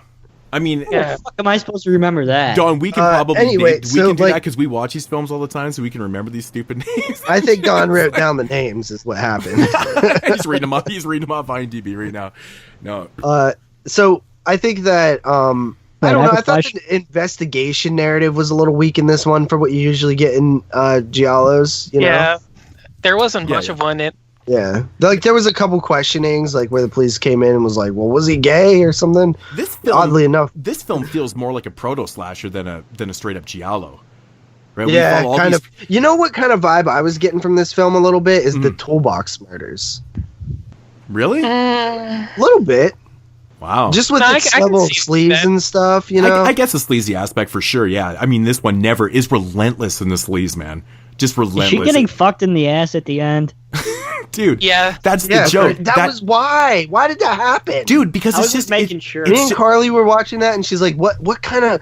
Because she really is starting to not like Italian films. Dude, she's like, "What kind of sense does it make to end on a freeze frame of that?" It like made no sense. Like, just joking. Freeze frame credits. It's totally just a joke, man. Sitcom, like because she says, "Hey, I'm on the pill," and the guy's like, "Oh, you can never be too sure. Turn over." Right? He's just implying he's gonna fucking bang her in the ass. guess you can't be too sure about the film. But then she's like, no, stop. And then he's like, just kidding. And it's just a freeze frame and like credits. Dude, you have to admit, though, there's nothing more bizarre than a film starting out with an abortion and ending in comedic anal sex. Comedic implied anal sex. Like, I mean, and everything in between is just a bonus there. Let's face it, man. This movie is purely sleazy. It's not the greatest giallo. It's not a top shelf giallo by any means. It definitely plays out more like a prototype slasher for sure. I actually kind of like the kills and stuff that are in this film. It's not too bad. I think they're mean spirited at times. They just feel kind of rough and hardcore. I don't know what it is. I've always kind of liked it. It's a very choppy film. Like I said, it's just you go from scene to scene following all these characters. It doesn't really have this cohesiveness feel to it, so it feels very all over the place. And I can see why people would get confused by this too. Like, who the fuck are these people? I just expect that now with a lot of Italian movies. It's just going to be all over the place with it. Surprisingly, I didn't have an extremely hard time following this one. Yeah. I totally forgot about the abortion thing at the beginning. I forgot that was even on screen. Because it's like right away, you know. But get that muff. I don't know. There's a lot of muff. I don't really use the word muff, so maybe that's why. I only use the word muff. No, I don't say that either. I use the word muff when there's actually a huge muff. I'm like, oh, that chick got her vagina showing on screen. But she doesn't show her vagina. You see her muff.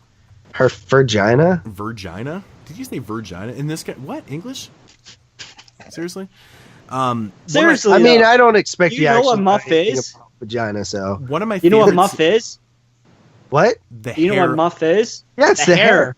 Yeah. So what do you call it? I just don't like. I don't need to call it. What reason would I need to call it?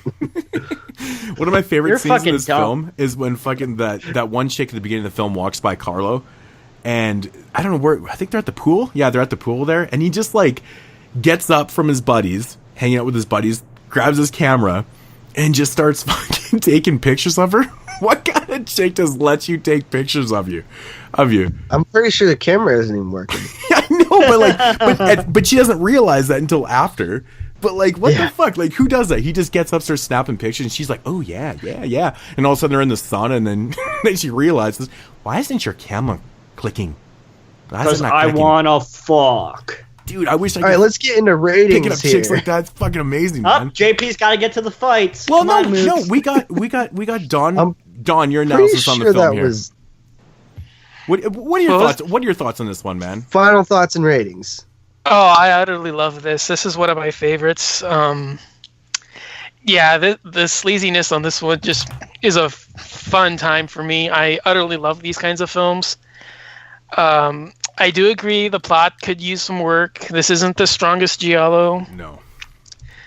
But I think it's competent enough. I think it's fun enough if you go along with it. I'm probably going to come in right around an 8.5 for this one. Okay. JP, you go. All right. So this movie, I thought it opened up really strong. I'm a really big fan of nighttime 70s driving scenes, like through like cities with like neon lights and stuff, and there's like a little bit of that at the beginning. Watch some French films. I love that look. Like, it just sets up atmosphere so good. And I'll say that this film kind of loses its atmosphere a little bit, but a lot of the night scenes still had some of the atmosphere going for it. Like when the killer would be like outside, when he rolls up on that one dude and stuff, you know, and stuff like that. It's a little wonky. I think a lot of the subplots don't matter. Like, I feel like the overall like main reasonings behind everything are kind of weak, honestly, when you really think about it. Maybe they could have played up more of that incest angle, would have made it seem a little bit more interesting. More tolerable. I like Edwidge, obviously. A lot of sleaziness, nudity, good stuff there. Kills were fine. And you know, I thought that some of the stuff just felt out of place. Like that dude that rapes the girl, and then she's like, no, I don't want to be raped, and then she's like, okay. Like, that to me just like I don't know why that's in there. But I'm coming in at a solid 6.5 out of 10. Jeremy. 5.5. Okay. Like I said, man, this one isn't, it's not a top shelf giallo. And before you say anything, JP, if he says fucking 6, go on my fucking letterbox. You see, I gave it a 5.5. There's no way he's coming in under me. So yeah, this one I've always classified it as being a very basic type giallo. There's not really a lot of twists and turns in this one. It's kind of straightforward. It's a very choppy film. We follow so many different characters in this film. It goes from one scene to the other, and you're just like, okay. But you know, with a title like this, like I said before, it delivers all the goods, man. We get all the nudity. We get some pretty nasty killings. We get some sexy women. We get a very porno-ish soundtrack to it. I like that 70s kind of funk porno type thing. Cinematography, actually not too bad in this. There's some pretty well shot scenes, surprisingly. Locations and sets aren't bad. Overall, it's not a bad film for what it is. It's highly exploitive, sexually motivated. I really enjoy that and embrace that too. I'm coming in at a 7 out of 10. I've always really liked this one. I think it's fantastic. Nights of Terror is an excursion into the twilight world of the dead. A chilling, brutal slice of horror from which there is no escape. We daren't show you any more of this. Watch it for yourself, if you can handle it. Alrighty, jumping into the glorious year of 1981. My favorite year in horror history. I absolutely love the year 1981, as you guys probably all know. It says 1980 on the back of the Blu-ray, bro. With a film called Burial Ground. The Nights of Terror. Yeah. Or if you were to believe the closing credits on the closing credit card, the Nits of Terror. Yeah, this is also a Zombie 3. Yes, man. This one has a million titles like a lot of Italian films. Yeah. But yeah. It's funny that, like, the zombie series is one of the funniest, because like Italian films are obviously known for like shoehorning films that are not part of a franchise into a franchise. Like they've done it with the Demons films, the zombie films. This is one of those films that has also been released as Zombie 3, which is hilarious to me because there's so many that are known as zombie films. So God, that's some awesome artwork, bro. Yeah. That's awesome. Wait, I thought you meant the original. I love the original, man. It's fucking fantastic. But yeah, man. Burial Ground, Andrea Bianchi, synopsis. A professor opens a crypt and reanimates rotten zombies. Who the fuck wrote this? The zombies attack a jet set group, which is celebrating a party in a villa nearby. Let me ask you. Actually, it's not a villa. I could have acted better. It's not a villa nearby. It's the villa, basically. No. What is a jet set couple? What does that mean? Jet set group? Yeah. Just what does jet set mean? Just like highly affluent. Like they're going around partying. They're like jetting all over the world to like hotspots. Yeah. Okay. So it's like, you know, one night they'll be. Are they here? It makes no sense. Okay, seriously, like these people are invited over. These people are invited over. What, Jeremy? You could hear me? Yeah. Kind of. Okay, because I'm talking and nobody's saying anything. What'd you say? Oh, well, isn't that normal? It seems like these people have been here before, so maybe that's why they came here, because they've been there before, because it seems like the maids and the housekeepers know who they are. I think that's just plot. I mean, we don't really fully know that. Because they're like, oh, where's the doctor? So it's like... Well, yeah, well, they're there for the doctor, so they might ask the professor where the doctor is. Yeah, that's so solely why. They have to know... That's solely the doctor? Yeah, I guess. But, you know what, JP? Fuck you. That's solely why the people are I try at this and say something and you villa. do nothing but be a fucking dickhead. Why? I'm just responding to what you're saying. Hey, can you guys plug I'm your saying vaginas, that, please? is it the doctor's place or is it just a fucking vacation house? It's the doctor's place. He's freaking He's a professor. Covering. So they have to be there before. So maybe that's why. Why did they have to have been there before? Because they're friends with the doctor. Oh, whatever. Fuck that. I'm done. Well, yeah, they know the professor. Well, maybe that's why they went there, to see the professor. I understand, but why? But we know that, why Jeremy. Did they know the professor? They're there because he's trying to He's trying to show them the remains that he uncovered at the beginning of the film. Why do they show the jet set couples though? Like, remember the one guy says he's friends when he wanders up to the gates. He says they're expecting us. My old friend Professor. He says my old friend the professor is expecting us. That's what he says when he walks up to the gate. Fuck you too, John. This couple that is going around jet setting or whatever. Why are they the people that the professor calls? Simply because he's friends with the one dude? Dude, okay, first of all, this is an IMDb synopsis that some asshole wrote by writing Jet Set Group. These are just normal fucking people that were invited by the professor because the professor wanted to show them what he had found. What did he find? He found some fucking... The underground tombs at the beginning of the movie. He found the crypt. I know. I was getting you guys to say that out loud. So he called this group of partying couples to come check it out. That sounds it's exactly who you call, right? It's the synopsis on here. They're not necessarily partying people. Look at the characters in the film here. Some dickface wrote this on IMDb. I'm just reading that off. These are fucking just people that are associated with the professor. I'm saying it because it says that on other places too. It keeps using the word jet set. I have no idea. So I figure it was on the original. Jesus Christ, why are you so fucking memorized by jet set? Because Michael is such a partier. Well, he's like mentally ill. He's supposed to be like 13, man. Christ, of course he's not a fucking jet set partier, I don't think he's mentally ill, JP. I just think that's the way he looks and the way, like... Dude, he has a disease. He's a full-grown man. He's like in his 20s there. But I know that. I'm just saying JP says that he's like mentally challenged. I just think that we picture that in our head because he looks fucking weird. I was just reading that off of the internet. I don't know if he's... And there's clearly Freudian things going on with mentally challenged son. What the fuck? Who wrote that? Okay, that's just bullshit. He's not mentally challenged. He's just... Yeah. He just looks weird. He obviously has mummy issues. He obviously has mummy issues in the film. No, it's Freud. I think that it would be... I don't think it would be far to argue that doing that could mean that you're a little mentally fucked up. No, man, he just has Freud would fucking be all over that shit.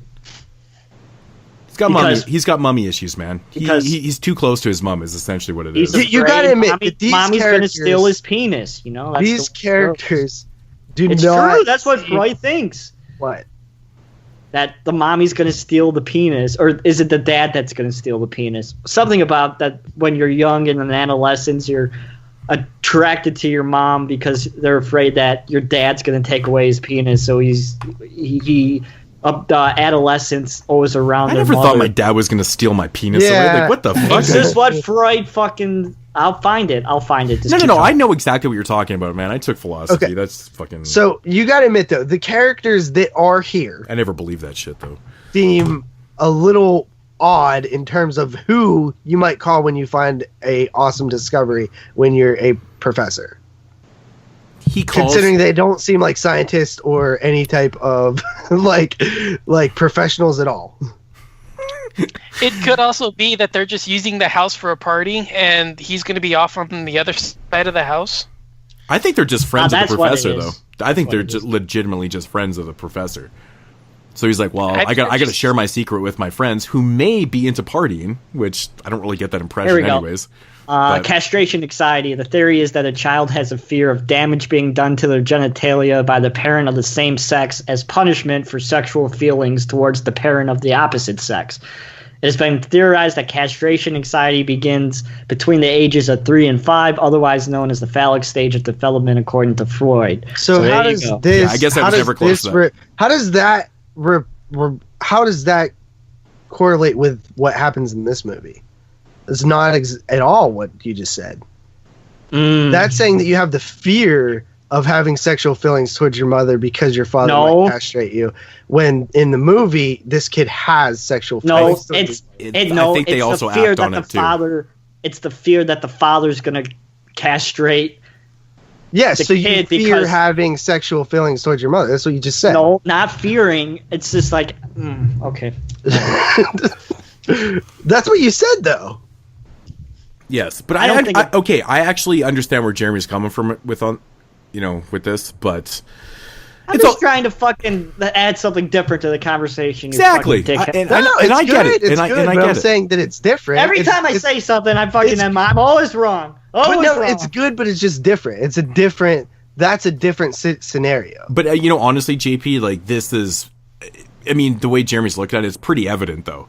I mean, some kid that's just, all over his mom. He's got mummy. I call that mummy issues, man, but that's some Freudian shit right there for sure.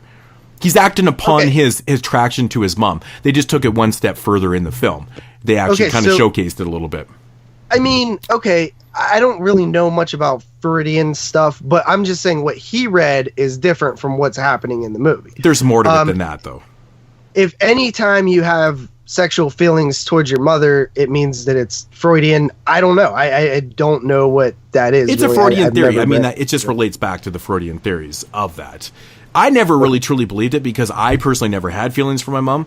So like sexual feelings. So I can't relate to it. So when I hear people and I hear these theories, the Freudian theories and stuff, I'm like, what?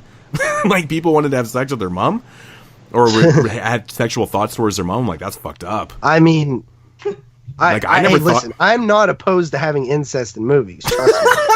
I knew that was going to get brought up.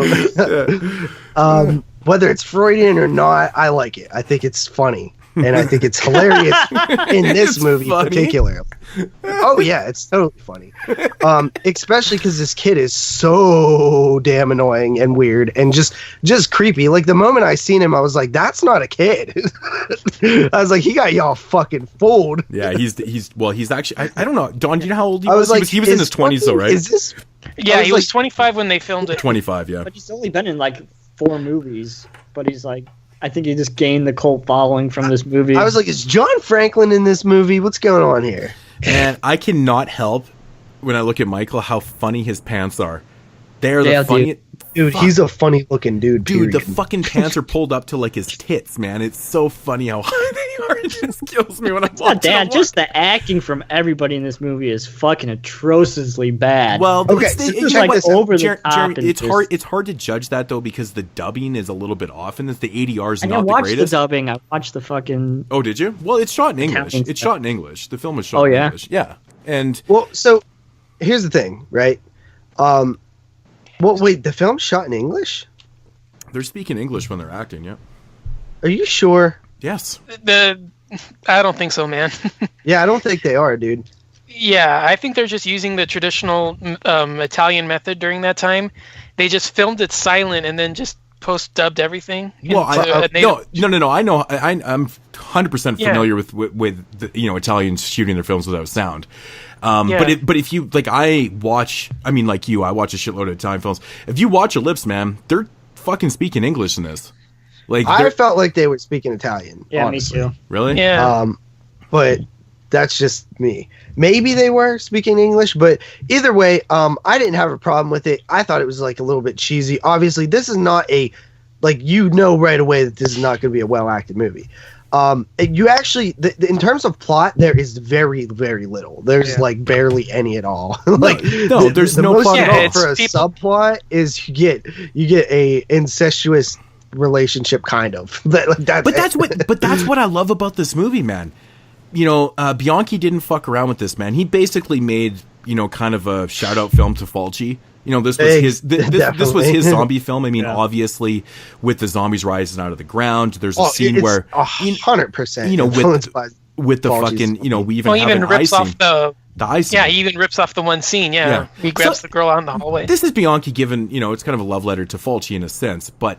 I mean, this is what I love about this film, man. It really doesn't have much narrative to it. It's a bunch of people that show up. There's zombies that I tried to make a joke about the one piece of narrative that there is about how it didn't make much sense. But besides that, there's literally not a narrative. It's a siege movie. It's a bunch of people holed up with zombies who can pick up fucking weapons. First of all. I don't know how that's possible, but I didn't mind it because it's like scythes and shit that look cool.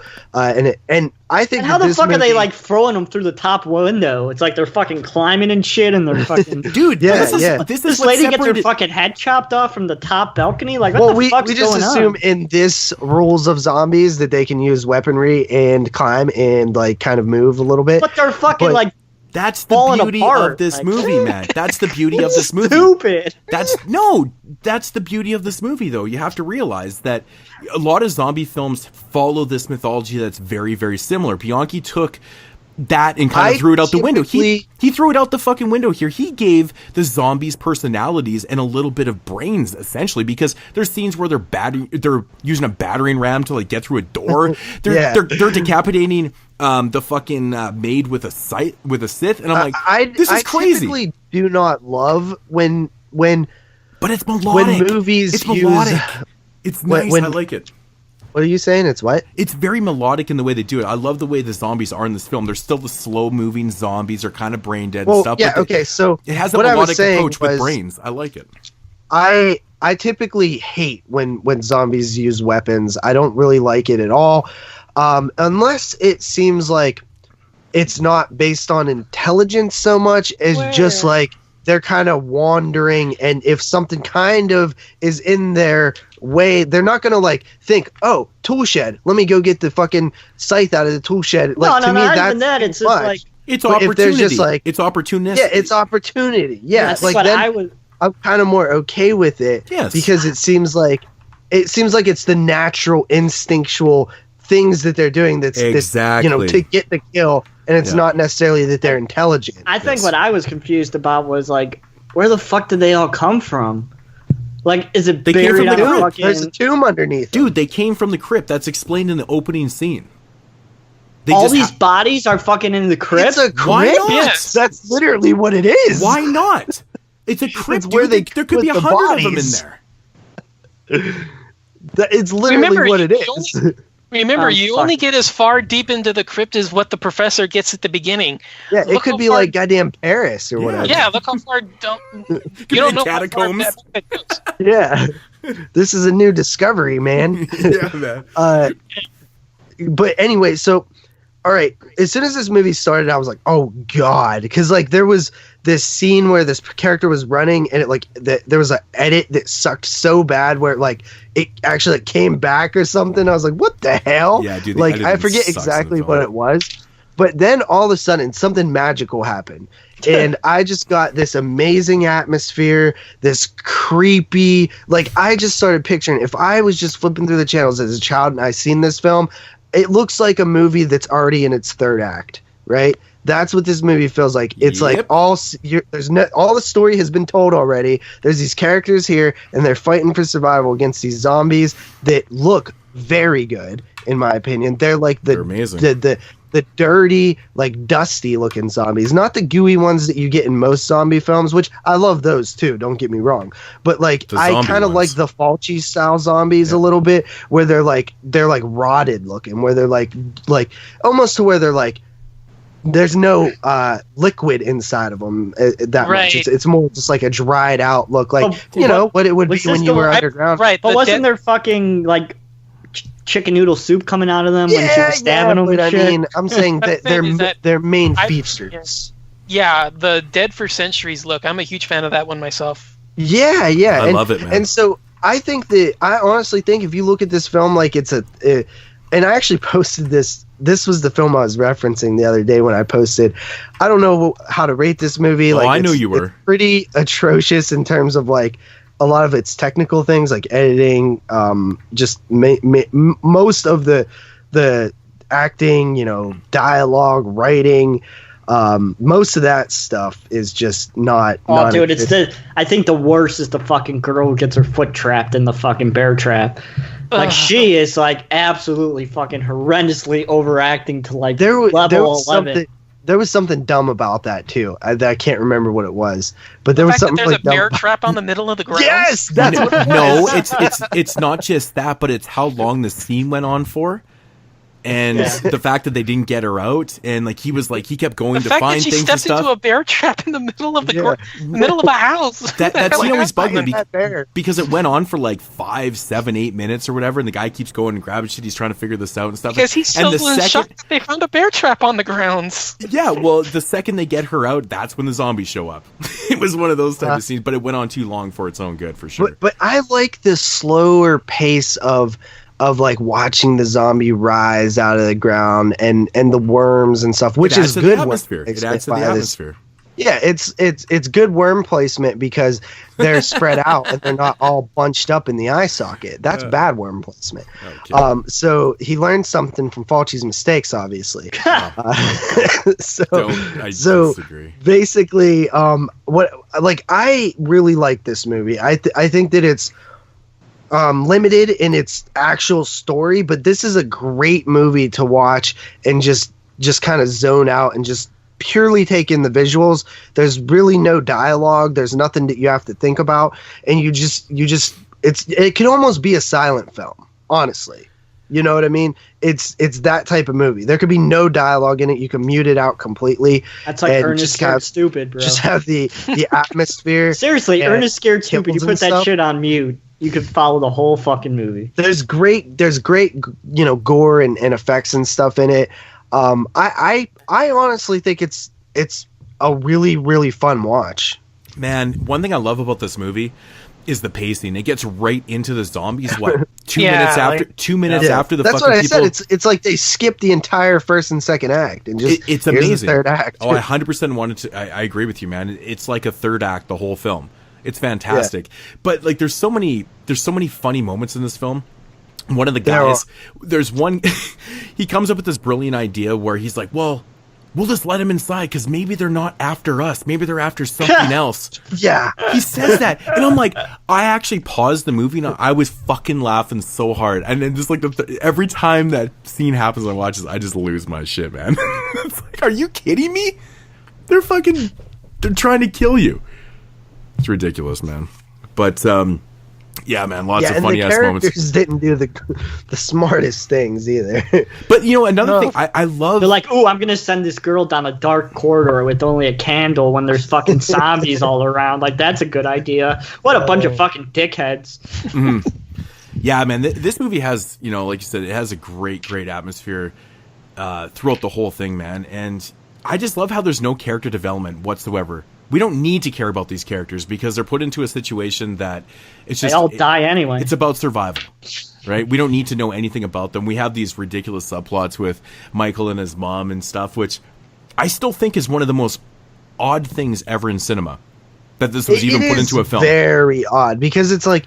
That's what I was kind of getting at where I'm like, I don't think that this was for like any social commentary or any kind of deeper meaning. It's odd I just think that it's a fucking fucked up thing to just put in a movie because it's like, why not? It's such a misleading scene too because when you see Michael hitting on his mom a little bit, like she kind of reacts in the same way that he wants her to a little bit. Like she kind of kisses him back. But she's into it too, though. At the end, he grabs her titty. Like that does not happen. Which leads in to the funniest part in the entire movie. After she realizes, oh my god, I'm making out with my son, she slaps him, and when he runs off, and he's like, "But you're my mother." It might be the single funniest moment in cinematic history. The way he runs off with those stupid pants all pulled up. This is the one that I wish I would have watched with somebody else. Oh my god! Instead of the other two. It's so good, man. This movie not only delivers on great looking zombies and pretty good gore and stuff, but it actually has some pretty legitimate laughs in it too. So much fun, man. So much fun. I was just confused when she's pushing him away at the beginning, but at the end she's all in his fucking face again. That's because she figured she lost her son. Well, because she's gonna fucking make out with him and pull her head out, even though he's like 13. It's like that's fucking. It's the shock. Remember, she kills him. Jeremy, she feels bad that he's dead. And she doesn't want to accept the fact that he's dead, so she goes up there and does a little hug-orama there with her, and so she's gonna pull out her tit. It doesn't. Yeah, she's like he doesn't regret what she doesn't pull out. If she would have just out her tit, bro. He pulls out her tit. She does.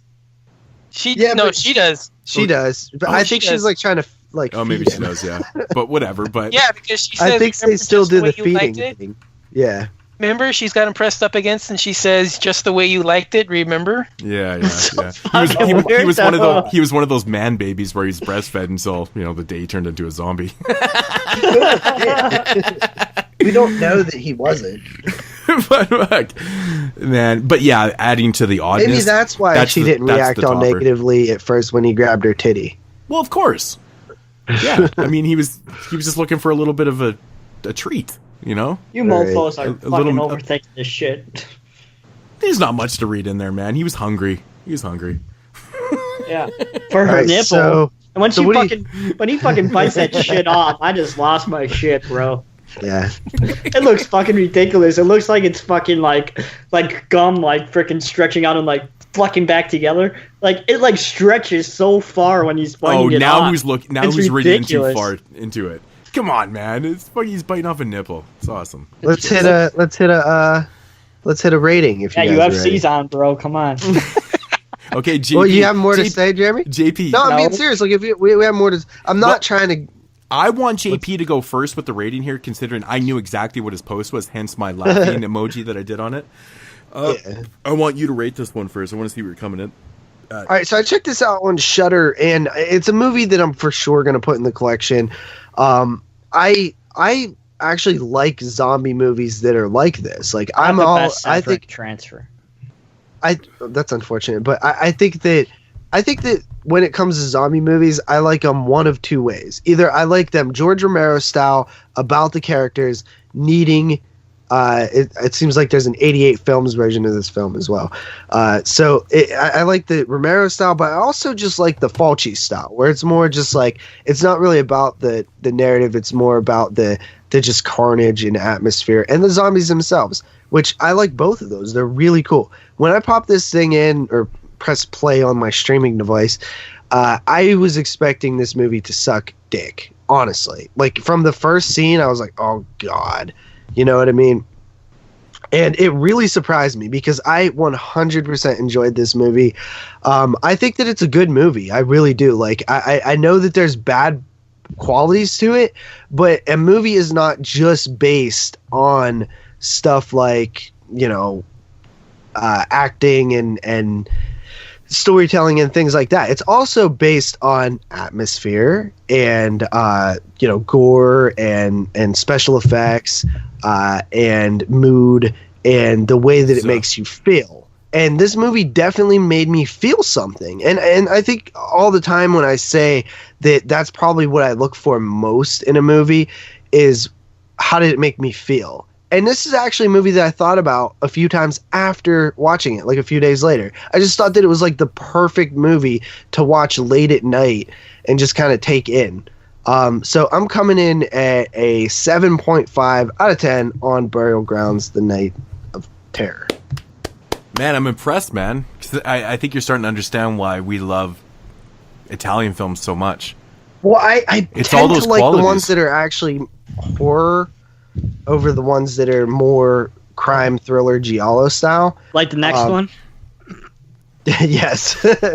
But I do like Italian horror. Like, I've definitely from where I was 3 years ago, not seeing really anything, to where I am now, I really, really have come around. Like, I mean, House by the Edge of the Park is like probably in my top 15, 20 movies now. Damn. I guess we're going to have to do Ruggero Deodato next year, right? For sure? Yeah, I hope so. Yeah. All right, Jeremy, where are you coming in? I'm picking Jose Maria, whoever this guy is, who directed this movie. Don't be announcing who we're doing a year from now. Hey, I might change. I told you, I just go on to listen to. He just goes on whichever titles he already owns in his collection that he hasn't reviewed. No, I told you what I was going to do. I was going to go and pick out an Italian stallion, pick out the director, and Google it. And if he has 3 films, that's who I'm going to pick. Okay, so my question is, who picks the 4th one? Because JP's already picked Argento 4. So who gets the 4th pick? We'd probably give it to the guest to get the Patreon. Again. All right, that's fair enough. That one sold within like a half hour of me putting it on. I wanted Deodato, D'Amato, and Bruno Mattei. You fucking bitch! Fucking there you go, putting it in the listeners' minds again. I want these people, so of course they're gonna fucking pick them because Sam didn't listen this year. Well, dude, come on, man. I mean, those are 3 names that are definitely gonna be in people's minds, anyways. Come on. Yeah. I mean, 6.5 out of 10. Very popular names. 6.5. All right, Dawn. This is an absolute blast. I echo JP on this one totally. This is probably, I would say, my favorite non-Fulci effort. This is, the technical qualities are absolute crap. The story is simplistic, but it's so much fun. Yeah, this is probably just a tick below Strip Nude. Not as high, 8.5. Man, this movie right here just annihilates me with the laughter. I love the way this film's shot. There is so many zoom shots in this film, whether it be zooming in on the eyes or zooming out. That was such a 70s. It's not as bad as Massacre, bro. It's horrible. But Bianchi obviously had this style, and there's a few of these shots in Strip Nude too, but in Burial Grounds, man, oh my lord, dude. Like, it's just non-stop zoom in and out and in, and just, I fucking love there's that one shit. scene where it like zooms from one person back to like the middle and then back to another person again. Yeah, man. As I say, I love watching stuff like that. It adds to it, but I think the overall film is really awesome. I've had this one on so many top 10 lists that I've done in years past. I don't know what it is about this one. It's just, the fun factor's there. It's obviously, I always call it love letter. I don't want to say he's ripping off Fulci, but because obviously people would recognize those scenes, right? I mean, he's giving Fulci the credit there, man, for sure. But I always look at that as like it's more of something I like. Mm-hmm, exactly. You know what I mean? I don't care if it's a ripoff or not. I mean, let's face it, the continuity in the scene where the chick gets her eye. Nudity, yeah. Where the chick gets her eye poked up with the glass doesn't make any fucking sense. Oh, no, I forgot. I wanted to bring that up, too. I totally forgot. This is why I need to take notes. It's like, do these fucking zombies have, like, super strength or something? Like, it's fucking retarded. It's the angle of the glass, right? It's like this, bro, yeah, it just doesn't make sense. It doesn't actually make sense. Like, these zombies literally have super strength. They can fucking knock down doors with axes, and they can fucking pull people's heads forward. It's like, what the fuck? Well, I mean, most people can knock down doors with axes, so... But one of my favorite things, though... Fuck you, they had the strength to do it. Suck my dick. Is the simple fact that the zombies have that instinctive element to them. You know, they're willing to break down a door or chop someone's head off with a scythe. Like, that's cool, man. Yeah, it never comes off as if they're smart. It just comes off as if... if they're, like, instinctive, and it's like you know, and they eat motherfuckers. I love that, man. You know, it's what's your rating, Moodz? Honestly, for a film like this, you think there'd be more of a score. It's actually quite quiet, though. Come on, Moodz, UFC, what's your rating? I'm going to go on for another 10 minutes here. But honestly, I just want to say one more thing. This movie right here, what sells it for me is the fucking zombies. I love it, man. I love the look of the zombies. I think they're fantastic. I'm coming in at 8 on this one. Hella fun. All right. Yeah, I think most people would be surprised at how high I came, but like, I really think that the pace in this movie, the fact that it's like a third act of a movie is more of a positive than actually a negative, because of that pace. The atmosphere and mood are so top notch, and honestly, I love siege narratives. I think that people hold up and trying to keep something out always is effective to me. I find it scary. There are some comedic moments in this movie, but I also find that it has strong intentions to scare, and I always appreciate that. So yeah, that's hopefully I explained the differences on why I came as high on this film versus something that might be similar quality in terms of direction, in terms of the basics, fucking acting and script and story and stuff like that, versus something like this. I think that this film has a lot of other things going for it. The good outweighs the bad in this one. It definitely does. There's some quirky, odd moments. The editing is super clunky all over the place in this film. But so the zooms make up for it. All right. Now to our third and final. Does anybody have a rope? Rope and a stool? Anybody? No? Damn it. You gonna hang yourself? Oh. Okay. I'll join you.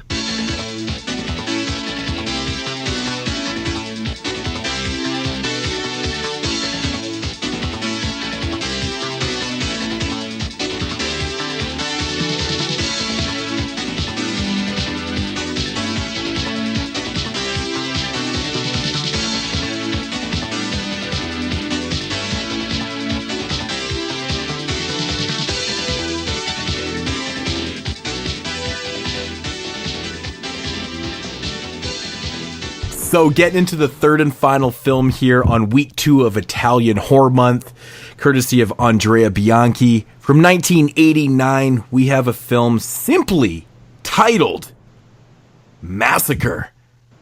Presented by Lucio Fulci, who actually presented 3 films, and I think in the same year, right, Don? It was also Murder Secret and Hellgate? What was the other one that he did? He did 3... Red Monks. Is it Red Monks too? Okay. Red Monks. But, and he used footage from, these films in Cat in the Brain of down the road. So, which we'll get into. Let's get into a synopsis here before Jeremy starts fucking losing his mind. A red glove killer sporting gaudy Miami Vice style mirror shades. That literally says that. It literally says gaudy Miami Vice style mirrored shades. Brutally don't you have quality control on these? Don't you have quality control on these? Read them first. No way, man. He's like me with Deadmau5. He just picks it off and reads it. One of my favorite things about doing these is reading off. Whoever wrote these things is fucking stupid. Brutality assaults a prostitute with a blade. The killings continue, and it is all something to do with the film crew that is in town. The killing continues 60 minutes later. Damn, dude. Yeah, I never pre-read these. I don't give a fuck. I think they're hilarious, man. But 60 minutes later. So, yes, this is what we get. We get a scene where this chick gets her hand cut off. She gets mutilated in the beginning of the film, which ultimately gets used in Cat in the Brain by Fulci later on down the road. And then it kind of cuts to a scene where a film crew's essentially filming this zombie film. It's kind of an awkward transition, too, because you're like, what the fuck is going on? Right away. Yeah. And then basically for the next hour and 10 minutes, we have a whole pile of character development, a bunch of odd things, and then we get an ending. It's so Ratings? Bad. But wait. The soundtrack's awesome. Dude, the soundtrack sounds like it on the soundtrack sounds like it was done for an after-school special. Wait, I had to play it because right when you start the fucking film, it plays because it is literally the soundtrack's so bad in this movie. Actually, it's kind of horrible. Dude, wait, I'm gonna have to play this shit. This was the final film. So this movie, man, from Bianchi, and we actually picked this. We mentioned it earlier. Shout out to Derek for actually hooking us up with a copy of this film. He gave us a bootleg of it. Because apparently this film's unreleased, and I ripped it for the guys to watch because hell, there's no way to see this damn thing for a good reason. Yeah, I think this is the first film, that I've never seen for Italian Horror Month before. I never saw this one. Yeah, first time watch on my end. So yeah, this one's kind of a little bit more of an obscure one, I would say, but it's definitely not Bianchi's finest moment. That's for sure. Dawn, would you classify this film as more of a giallo or a slasher? Ooh, I think because of the opening shot, the way that the killing's done in that manner, I think it leans towards giallo. Mm-hmm. And then, especially because in the later half you have the investigation taking center stage. Yep. I think it has more giallo elements than slasher. Mm-hmm. I'd agree. I can understand where some would be hesitant to include it, but I would say that I think it's more of a giallo than a slasher, but I don't think it's really quite either. Well, the way I interpret, I agree. Actually, I think it's more of a giallo than a slasher. But the way a lot of the killings are executed in this film are so slasher-esque. Just the setups and the couple in the car that get murdered, that's so slasher-esque. And then you have the triple attack on the boathouse too. Exactly, which again was used by Fulci, I believe. I think that scene was too. There's a lot of scenes in this film that are so slasher-esque, which, I think this one probably would have been a better film if they just played it out as more of an American slasher and just kind of cut out the police investigative part. Down or kept it down to a minimum, because I think honestly that's the worst part about this film. It starts out good, and then we get this whole development. Starts out good. What do you mean it starts out good? Nothing starts out good compared to what came later. Nothing happens. Jeremy, the opening scene starts out good. Fuck, dude. It's okay. I like that scene, man. It's awesome. I mean, it's okay. It's fun, but I mean, it's better than what it starts out, and you're like, "Uh-oh." I like that opening scene. Yeah, it's better than what comes late. What comes after it? It's like an hour or 10 minutes of fucking lesbian bullshit that I don't want to fucking. There's a lot of weird like the homoerotic overtones in this film are like they're there, but we're following so many characters, and let's be honest, man, the narrative here is clunky to the point of being confusing. And like me and John, I mean, we watch a shitload of Italian films. Don, were you a little bit confused with who some of the character was in this film? Yeah, I kept on getting several of them confused. Yeah, me too. Like especially with the like, what a dickbag! It's like, you're mine, and if you don't like it, I'm gonna send you back to the alley of the crack core or something. Yeah, this is a clunky development, man. Like the way the narrative develops itself, it's really all over the place, and to make things even worse, man, they try to get a little bit supernatural in this film with that seance scene, which actually is kind of funny itself, because we got some weird golf balls and eyes and like weird shit happening in that scene, but like it's like so fucking bizarre the motives behind that. They're like trying to show these people kind of get in touch with in touch with their supernatural side so they can make this better film and stuff. And I'm like, what the fuck? Unfortunately, this film doesn't get better. Because you want to know how the sad thing is that I actually would have wanted it to stay with the goofy zombie film that they were shooting at the beginning. Yeah, because I would have wanted to see that. Yeah, I actually would have wanted to see Burial Grounds, Knights of Terror 2, Land's End. This one follows too many characters that we don't give a shit about, and too many subplots in the middle of the film. Intertwined with the main narrative. It's just there's so much clunkiness in this one. It's uninteresting. I'm sorry. Listen, I'll tell you, about 20 minutes left in this one, right? At this point, I'm lost. I really don't know who's who. I really don't know what's going on. I'm so bored. I literally had Carly start to read me the subtitles in different voices. I was like, you just read these to me. I don't even feel like... Okay, now I'm convinced. Now I am convinced that Carly is your girlfriend, because no just friend would do that for you. Well, you want to know... That's an amazing fucking girlfriend right there. Would you She's a lesbian. My wife wouldn't even read those for me, man. My wife wouldn't even read that. She's a lesbo. Yeah. She's a carpet eater. Let me see what else the derogatory terms I could say. She's a lesbian. You're going to have to talk to her. Who's a lesbian? I already hurt her feelings enough, so... Did you just call Carly a lesbian? Yeah. She is a lesbian. No, she's not. She is. For real? Isn't that what you told me, JP? Yeah. Dude, I didn't know that. I thought you were fucking being a dick. No, she's going to be mad if I keep this up. She's not. Well, no, because I always thought that was the gimmick behind the show. She's your girlfriend and she wants to get involved in what you do for a living. You know what happened? No. Is she a lesbian or is she not a lesbian? They were dead. You know what? This is what happened. Is there really a is or not? Is that really a thing? You know what, man? Or are we just all people? This is what happened. They started dating and she realized that she's dating JP and turned lesbian. All right. Listen, all the bitches love me, is what I'm saying. Yeah, and their name starts with, and their name rhymes with Mary. For serious though, we're not dating. We're in a relationship.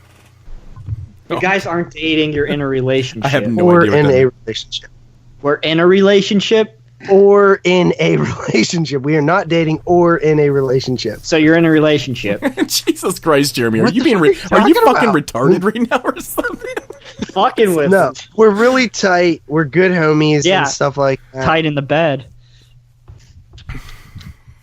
Okay. I don't really know what that means, but raise your hand if you think JP and Carly's bone.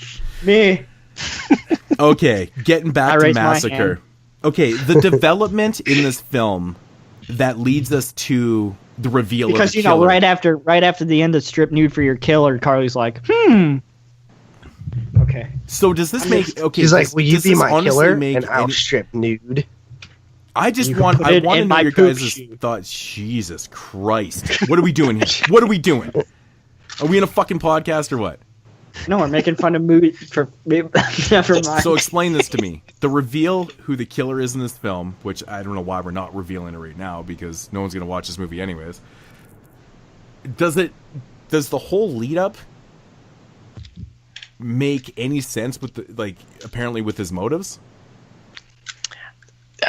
I have no idea where the identity of the killer comes from. Because in my opinion, it doesn't make any fucking sense. It doesn't. No, it's just. I don't know how you knew if it did or not. No, it literally, because once you get the reveal of who the killer is, I'm thinking back to myself and I'm going, okay, but where was his motives for all the killings? It didn't. Okay, well, I think here's the one issue. I think that the killings start after one issue. What other issue? The whole film has issues. Okay, Jeremy, then name off all the issues then. This is the issue with the film. All You're right. tying in the first murder with the rest of the killings in the movie. Yes, and this is thank you, Don, because this is exactly what I'm referring to. Exactly. Right, because there is no connection between that. That's actually the whole twist of the movie. That's what the parting shot of the film is. The parting shot of the film is that, okay, spoiler alert, there's two killers. The guy that we see in the beginning, the red glove killer with the gaudy Flash Miami Vice shades, yeah. He's a separate killer. Killer. Oh, shit, no shit. Yeah, that's who the guy at the end. When you see the guy, they take the killer away. They flash up to the top of the camera and you see the guy flick the knife out. That's a second killer. The rest of the film, the killings that we see committed in this film are the result of the seance. That's where Jesus Christ, that's fucking dumb. Yeah, does Don know all this? The supernatural element, exactly. Yeah, because there's no info about it online, so he has to fucking really pay attention. Yeah, I know, right? No, because I was like, where the fuck is my Wikipedia because somebody page? gets possessed. Because somebody gets possessed by that seance, and then these killings happen. Okay. Right. Yeah, that's where the whole film comes from. The second killer is the one that we get the reveal of at the end. All right, so basically 1 out of 4 people understood what the fuck you tried to do in your movie. Exactly. Good job. Jesus, this is more confusing if Carly's a lesbian or not. I didn't realize that the killing in the beginning was I knew the supernatural killing with the possession and stuff or whatever, and then the reveal. That's what I didn't realize that there was I missed that. That's crazy. Yeah, See, if Moodz misses it, then you know some shit's going down here. See, I knew the supernatural element and the reveal we got, and I was like, okay, that makes whatever sense. But I was relating those back to the first killing, which is usually the point of the narrative, right? That's point A. That's point A. Yeah, or if it's not, then at least there's some exposition that lets you know why it wasn't connected. Well, this is where the confusion comes from, is that the detective is actually investigating who's committed those crimes. Yeah. That's not a separate... Right, he's been investigating that the whole time. They make a reference that this is like the third or the fourth killing in the spree. This shit is fucking stupid. No, the commissioner makes a statement that this is the third or fourth killing, and they have no idea when he's going to strike again. They're completely helpless. That's right. That's why because he goes after the detective. Get me some leads, arrest somebody. Yep. That's where that comes from. He's been investigating that killer the whole time. But then the killings that take place on the film crew, that comes from the result of the seance sequence. Yeah. Yes. Yeah. Yeah, which is fine to do in a movie, but you have to make it cohesive. Right. Yeah. This is... Because if you look at it from a formulaic, narrative, that really doesn't make any sense. Tying in, I just don't know how you drop the ball so much because there's in letting your audience know what's going on. I mean, I guess the information's there because Don picked it up, but when 3 avid film watchers don't fucking follow it, I feel like I got 2/3 out of that. I missed the whole. Yeah, you did better than me and Jeremy. I didn't realize Jeremy's over here like twiddling our thumbs. I didn't realize the first part. I don't know what to say. All I know is that there's fucking more close-up shots of asses and other body parts in this movie than fucking the other two. Yeah, like that fucking close-up in the shower, like with the dude and the broad, and like he goes like full in extreme close up on her ass. And it's like, yeah, man. I actually didn't really care for that cinematography too much. It was like, I don't know, man. It felt odd. Is this shot on beta, or it looks like it was shot on tape, dude? No. Nah? No, I don't think so. But, yeah. 2.5 for everybody. Ratings? UFC ratings. Dude, I don't know why you're in such a rush, man. We're doing a live stream after this, so we might as well just chill out. Us four. Who's doing that? We're doing a live stream on a Saturday night, man. When did this happen? Just right now. I got a date with Carly to go on. I don't know what you're talking about. I just came up with it right now. We're doing a live stream. Oh, I gotta go hang out with my girlfriend. Barely. Will that get me out of this? No, I mean, I honestly just, I literally have no thing to say about this movie. Like, I don't have much. I will say, please say more. I will say the last 20 minutes actually aren't that bad. We get the boathouse scene and all that stuff that's going on in there. I think it's pretty atmospheric, actually. It's not too bad what's going on. From the 60-minute point onward, it's okay. Yeah, it is. It's but actually everything not bad. beyond it, it's fucking boring horseshit. I think the development in the narrative in the middle part of the film is really not great. Fair. It's really, really not great. All right, who's first to lead off here? It would be Jeremy. 4 out of 10. He doesn't fuck around. Don. Okay. It would be yeah, this is a pretty awful one. There's tons of problems. I do think it has some merit. I don't think it's necessarily one you should go out and find. If you happen to stumble upon it like us, I wouldn't be offended. I'd probably say 5.5. I am going to come in at a 4.5 on this one. Dude.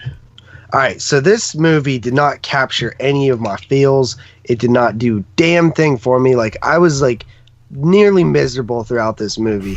I tried to watch it, I believe, 3 times, and I was just like, Jesus, dude, really? I can't get into it. I can't, because I watched Burial Grounds first, and then I tried watching this, and then I was like, nah, I'll watch Strip Nude, and I started watching Strip Nude, and then I had a copy of this. I didn't have Strip Nude with me where I was, so I was like, let me watch this again.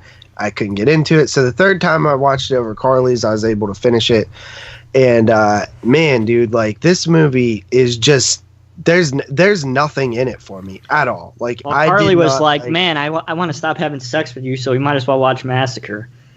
No. Yes. No. Yes. Nobody wants to stop having sex with me. Yeah, okay. Oh, it's Jesus Christ.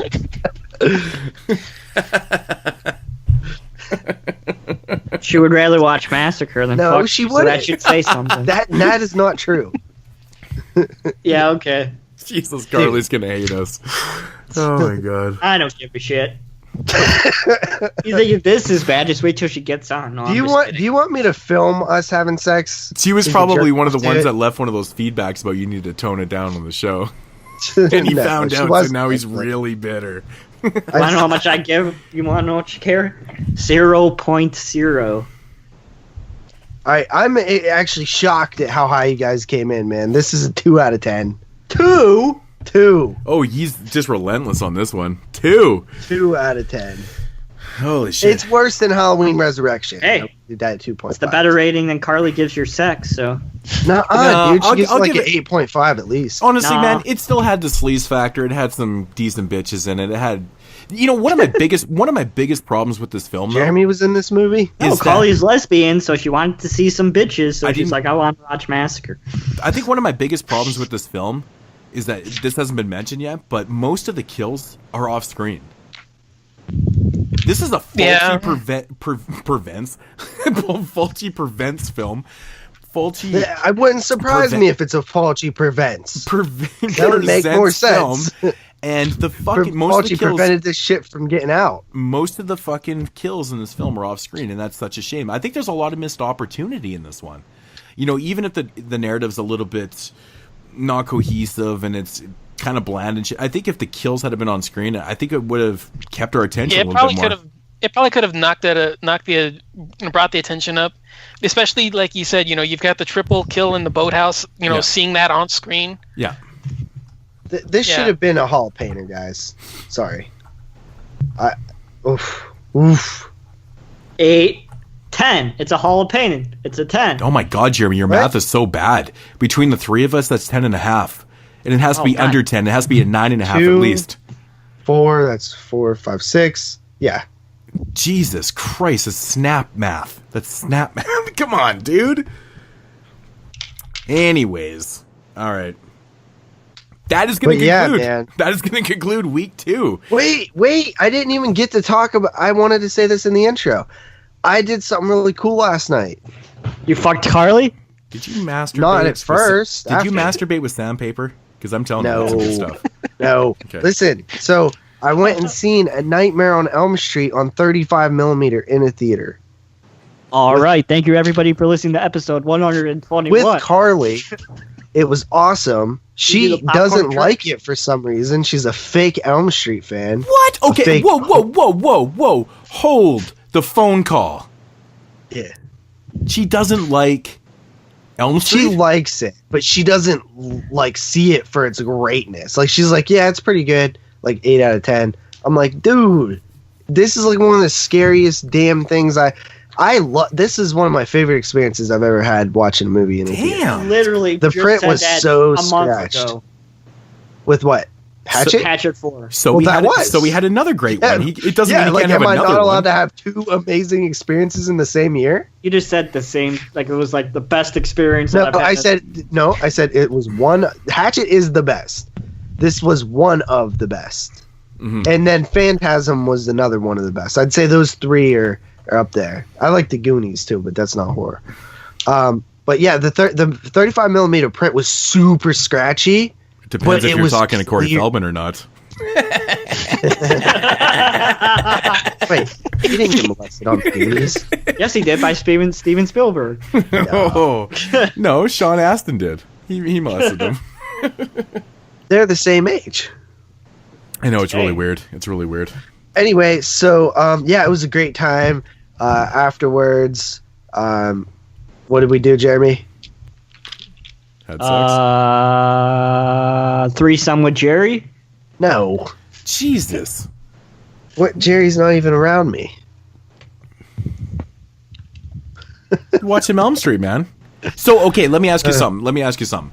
Has she seen all the sequels? Like, has she seen the whole franchise? Yeah, she likes part 2 and 3 better than part 1. She likes part 2 more than 1? Yeah. What? And Jeremy, I show literally all my friends my dick, so that's not even. I haven't seen your dick. You're not my friend either. Don, let me ask you something, man. That was funny. Don, let me ask you: Are you a fan of like American franchises, like Elm Street and? Yeah. Yeah. I love all that stuff. Yeah. What's your favorite franchise? Friday the 13th. Oh, you're a Friday boy. Yeah, I'm actually I'm a nightmare person, man. Freddy is my. Listen, I always say that Friday is my favorite and shit, but dude, I love Elm Street. Like, it's right up there, my boy Jay, I got to give it to him. But if Freddy would have had maybe more films. My boy Jay. What a fucking loser. Loser. Has anybody ever said that to you? My boy Jay? He's a fucking character. Did you not hear 5 minutes ago his mom was yelling? I heard it on the mic. Jeremy, you're a fucking loser. Jeremy, name one of your friends. And it can't be us. Taylor. Scout Compton? You're friends with her? But anyway, so she likes the part 2 and 3. I love Elm Street. I love honestly most of them, except for probably the remake and Wes Craven's New Nightmare. But I even have a soft spot for Freddy's Dead. Yeah, it was a blast, man. If I could only see Dream Warriors in the theater, that would be my ticket right there. You know, that's a good question, man. Dawn, what is your ultimate film to watch in the cinema? What would you like to see on the big screen?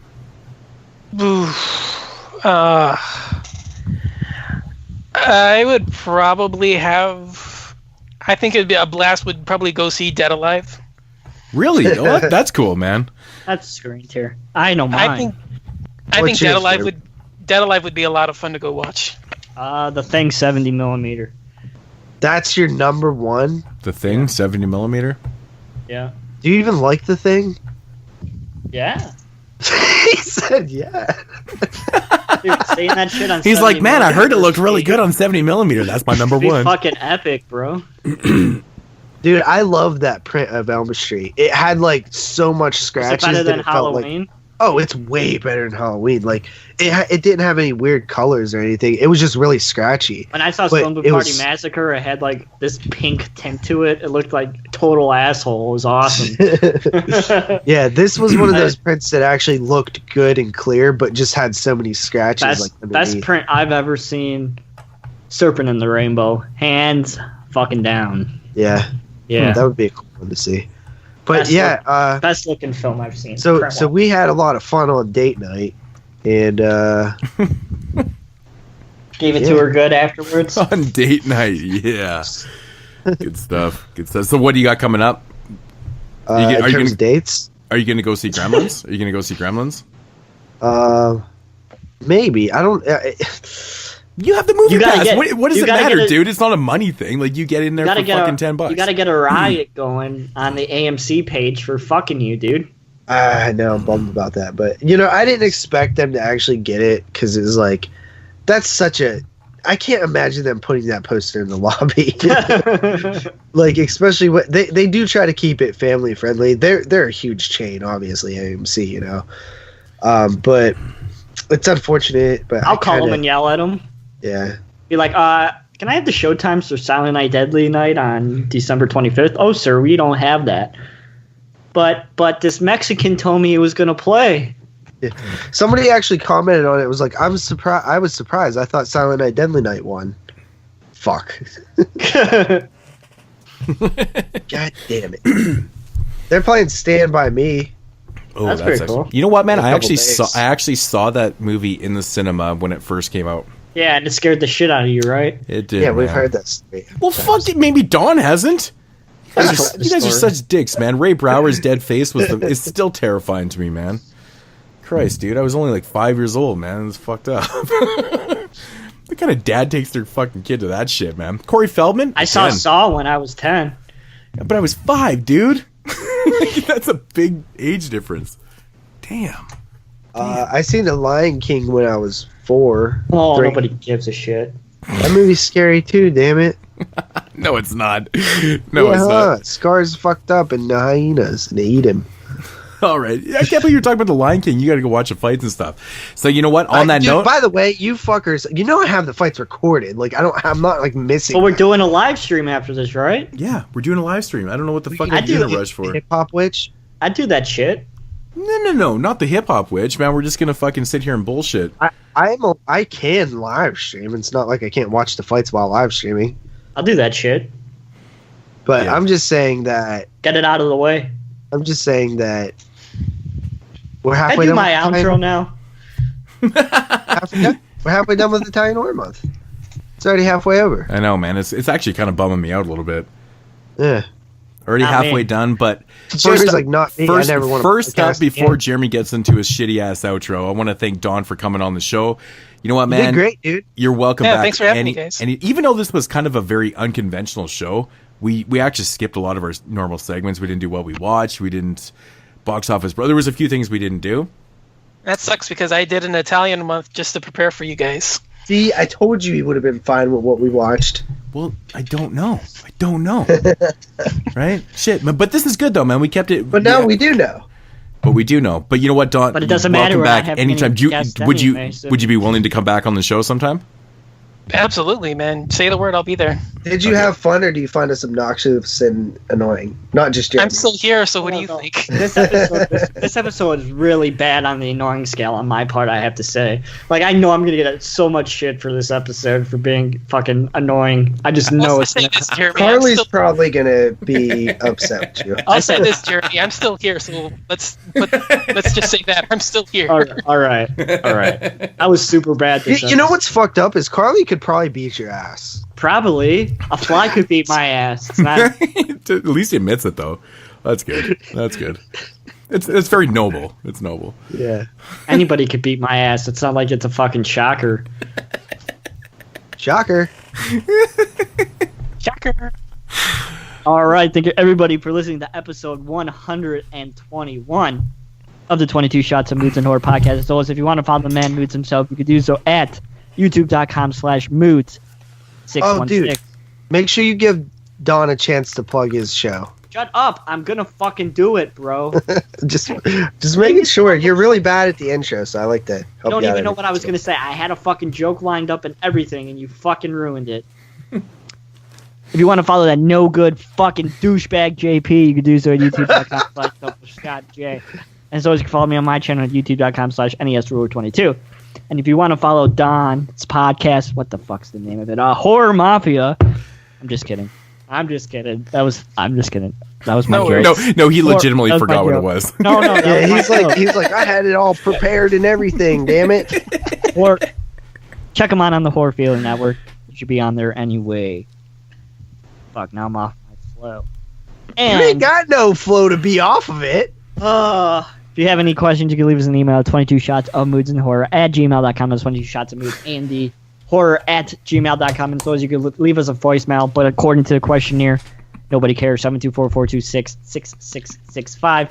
Please follow us on Twitter, twitter.com/22shotspodcast. Join us on the Facebook page, facebook.com, search bar 22 Shots of Moodz and Horror Podcast. And always, please support the Patreon to get the sand sucked out of my vagina. Patreon.com/22shotspodcast. That should do it for episode 121 of the 22 Shots of Moodz and Horror Podcast. We'll be back next week with some fucking dude I don't care about on episode 122. Name? I don't know his name. What's his name? Oh, look at me. Massimo Dallamano. Oh, Jesus Christ. Massimo Dallamano, man. That's fucking good shit. I've reviewed 2 of the films already on Just think podcast. about suck my wiener when you can't think of it. See, I told you. You can't forget that shit. It might be the most Italian thing I ever heard. What, Massimano Massimia. Massimo Dallamano. All right. See you later.